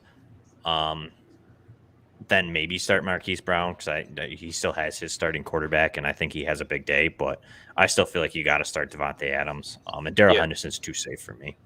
Carr or Danny Dimes as my MVP in FanDuel.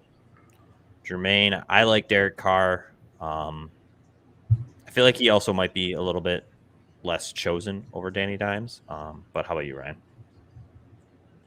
I think on FanDuel, I would just go with the cheaper option of the two. If I'm being completely honest, I feel like they're in the same tier. I personally like Danny Dimes' rushing upside, but if you're looking at it from a FanDuel perspective, I would personally go the cheaper option. If they're the same price, I personally would go with Danny Dimes, but I know Jeremy likes Derek Carr this week, and I don't think you can go wrong with either one. I just like the rushing upside and the potential for a rushing touchdown for Danny. It's fair. I like both. It's really a coin flip. I believe in FanDuel, I don't know 100%, but like I believe it's who has less, and I feel like less people are taking Derek Carr because I think they will probably maybe like Danny Dimes just because of what he's done recently. So I could also be wrong. But Cooper, Ayuk, or Higgins, PPR. For me, it's between Cooper and Higgins. I like Cooper. If you're worried about the injury, I'm fine with playing T. Higgins this week. How about you, Ryan? Yeah, I agree. I would rather start Cooper, but if you're worried about the injury, I think Higgins is a perfectly fine play in his place.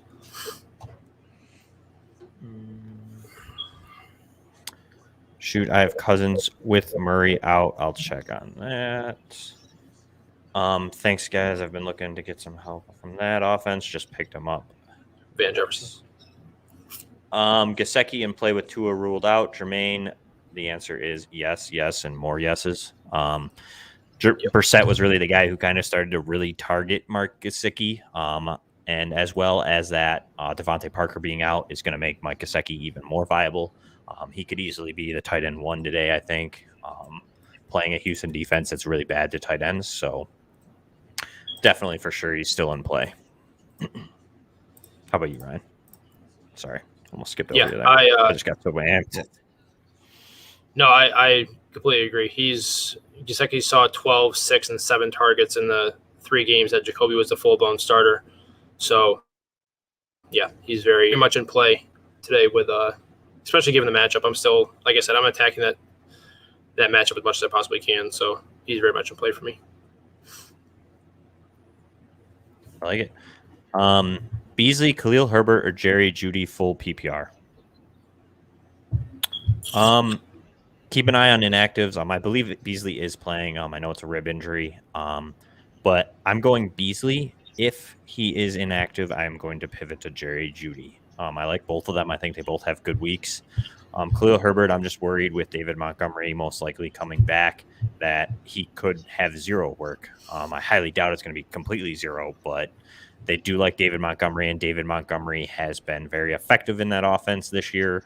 So Herbert could be in line for not getting much usage, depending on how the coaching staff decides to handle that situation. So for me, it's Beasley, and then pivot to Judy if Beasley is ruled inactive. How about you, Ryan? Yeah, I agree. I'm going to roll Beasley here. Like you said, we're not really sure what's going to happen with Montgomery and Khalil Herbert. I wouldn't be surprised if Khalil Herbert gets to see some flex viability due to them wanting to ease Montgomery back in. But I haven't seen anything about him being on any sort of pitch count or being limited at all. So I'm kind of sitting Herbert until I see what exactly they're going to do with this offense now that he's back. So yeah, I would start Beasley, and if for some reason Beasley is ruled out, or it comes out saying that he is in a situation where he might be on a pitch count himself, then Jerry Judy would be the way to go. I like it. Sorry, I'm checking on something on Twitter real quick. I saw. You're right. Sammy Watkins is inactive, so that's some more for Rashad Bateman. Bateman to the moon. All right, I'm not going to even say it because I don't see anything else on it. Who should I start? Jordan Love, Tyrod Taylor, or Jalen Hurts? Sorry, he set you up for failure there. He did. Eileen. Man, I just feel like because I'm so against Jordan Love this week that he's like going to come out and put up like 30 points. That's just going to be my luck. But pull Mike White. Yeah. I'm going to take Jalen Hurts. Last week he was kind of a bleh week, but like every other week other than that, he scored 20 plus fantasy points weekly, very consistently. So I am taking Jalen Hurts. The rushing upside's there, and just that offense just seems like he just isn't throwing the ball as much, and his upside in the rushing department is so high compared to Tyrod Taylor or Jordan Love that he's such a safe floor. Like I said, I have him in like one league, and he's literally scored like 20 points every single week. So I like Jalen Hurts still, even though it's a tough matchup. How about you, Ryan?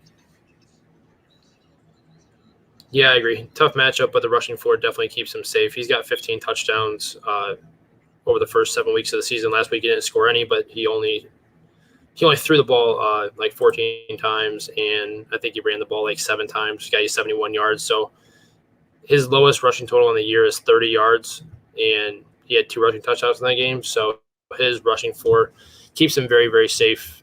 Like Jeremy had said, 20 points in every game except for last week. So I would start him. I think he's just too talented in terms of fantasy to sit him for either one of those guys.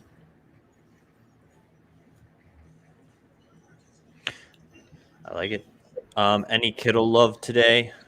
I don't hate George Kittle. I think just coming off that injury, it's a little dicey. I know Ryan said he's sitting him today just because of that, and I can totally agree with that.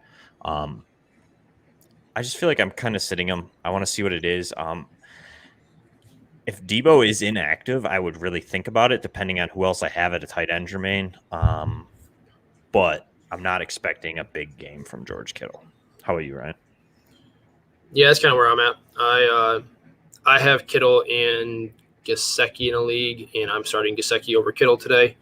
I just don't know what they're going to do with him. Like I said, he could very well come out and give you 25 points, or he could come out, completely be a decoy, completely block like he has been for the first couple weeks, and he gets you relatively nothing. So I'm just not taking that risk today, depending on your other options. I mean, if you have a guy that's strictly touchdown dependent, you might be able to start him over one of those guys, but I just don't trust this offense in general for this week, especially with all the injuries and things like that. We just don't know what the offense is going to look like. So I'm not starting him today if I can help it. But if you need to and you don't really have any better options, then you start him. But I just don't think you can expect a whole lot out of him.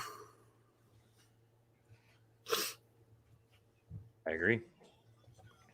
Flex, PPR, Tony Pollard, Rashad Bateman, Adrian Peterson, or Monty if he plays. In this situation, I'm going to take Bateman, especially with the Watkins news being inactive. Harrison Smith's out, which is a big key to their pass defense. So I would maybe say Monty, but like it's a big if he plays. And Monday night makes it real hard to pivot. So I'm going to take Bateman here. I think he has a decent game in Minnesota. How about you, Ryan? Yeah, with the news of the Vikings having Harrison Smith out, and I'm going to be really surprised if he's the only guy that's ruled out for this one. I'm going to have to take Bateman here. Monty, yeah, he could see a decent amount of work, but he's just coming off the injury, and Khalil Herbert's played well, so I don't expect him to see a full workload. So I'm going to take the upside with Bateman and roll with that. Like it. Boston Scott or Elijah Mitchell? I'm going to take Boston Scott on the pure fact that there's no injury concern with him right now. And and I like the matchup against the Chargers. How about you, Ryan? Yeah, that matchup is super intriguing. And like I said earlier, that Elijah Mitchell is also going to be one of the guys that are on a pitch count. They're not sure if he's even going to make it through the whole game. So it seems like he's going to be touch and go. Might be one of those things where he takes a good, solid pop and he's out for the rest of the game. So I'm going to take Boston Scott and just kind of remove the risk of Elijah Mitchell getting me a series or two, and that's it.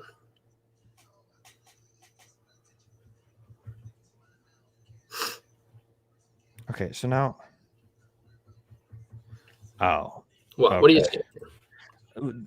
Tua is playing. Is not playing, but he's active. So I saw this come up a couple minutes ago, and that's what I was looking at because somebody said now Tua's available. But so Tua is active in week 9. However, he has an emergency quarterback option only. So he's not starting. So if you guys do see anything out there with Tua saying that he's playing, he's not supposed to play. He's the emergency quarterback in case Brissett goes down. So still don't start him. I just wanted to make sure before I said anything. So, but Jermaine, so he's active, but he's an emergency quarterback option only. So it's Brissett unless Brissett gets hurt. Oh, man. What a mess. I don't know what's going on. It's getting real messy. So what a mess. Waddle, Booker, or Goddard? That's a tough one. Booker's been really consistent the last couple weeks. Not crazily. He's not going to give you a huge upside, but he's been getting double-digit PPR points. The Raiders are decent against the run, but I still feel like he's going to get to that 10-point range again this week. Goddard against the Chargers, I don't love as much. I feel like they're pretty tough against the tight end position. The safe play to me would be Javonte Booker. If you want to chase your upside, Jalen Waddle could have a big game. He's seen over 6 targets, I believe, in every single game with Brissett. He did see a 13-target game that Ryan had alluded to earlier. So I'm going to take Waddle if I want to chase the upside against a weak Houston defense versus Javonte Booker against a little bit tougher matchup. But Booker is the safer play, in my opinion. How about you, Ryan? Honestly, I think I'm going to go Goddard here. All right.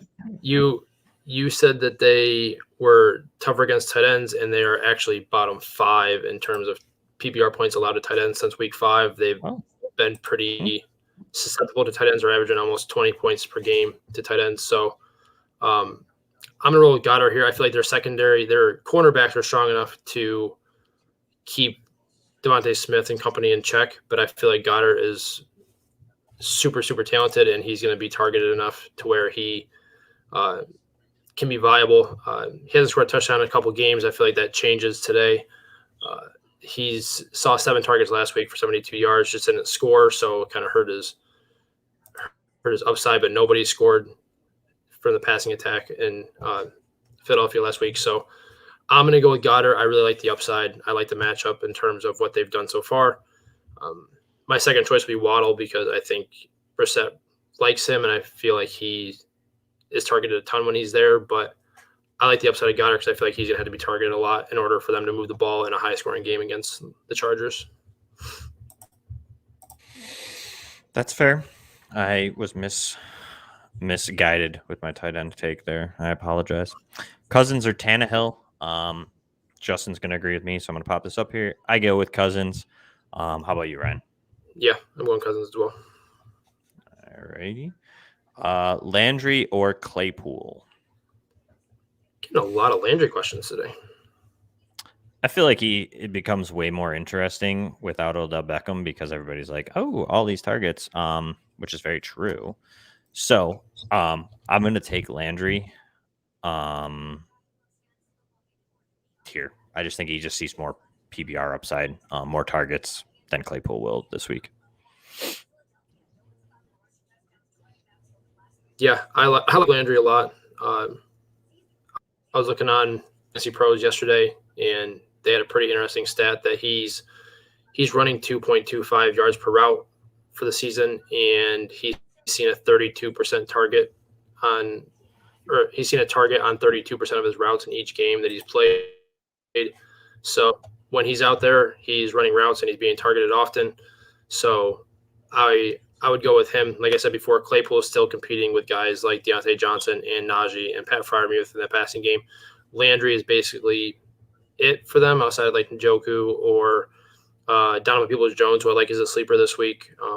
But Landry's got a really, really safe floor, in my opinion, so that's where I would go. He always likes to come on here in the later half of the season and ruin my fantasy leagues and my hopes and dreams in the playoffs. So Landry just does it. That's how he does it. He likes to linger in the bottom and then just come out of nowhere and beat my fantasy teams. So start Jarvis Landry. It's coming. Yeah. 2 games. All right, Ryan. I feel like we are good. I think we got them all. I am actually going to say we're going to bounce. I have to make some serious roster changes to my own lineups today with all the new news that has emerged. So I am going to sign this one off. Obviously, if you have any questions, if you're still watching or if you are listening to this afterwards, send them over to me or Ryan. Ryan, you can find on Twitter at Mackey_FFB. Up until kickoff, he will be answering questions as well as I can at PopesFFH. Send them over that way through Twitter. And obviously, till next week, good luck. Ryan, do you have any closing words? One more question. No, I don't think so. You slid in there. Chase or Tyreek Hill, full PPR. I want to know what league you're in that you have this choice, but I'm going to take Jamar Chase. How about you, Ryan? Ooh, Jamar Chase. Oh, that, like you said, I kind of want to know what league that is, or you have that choice, but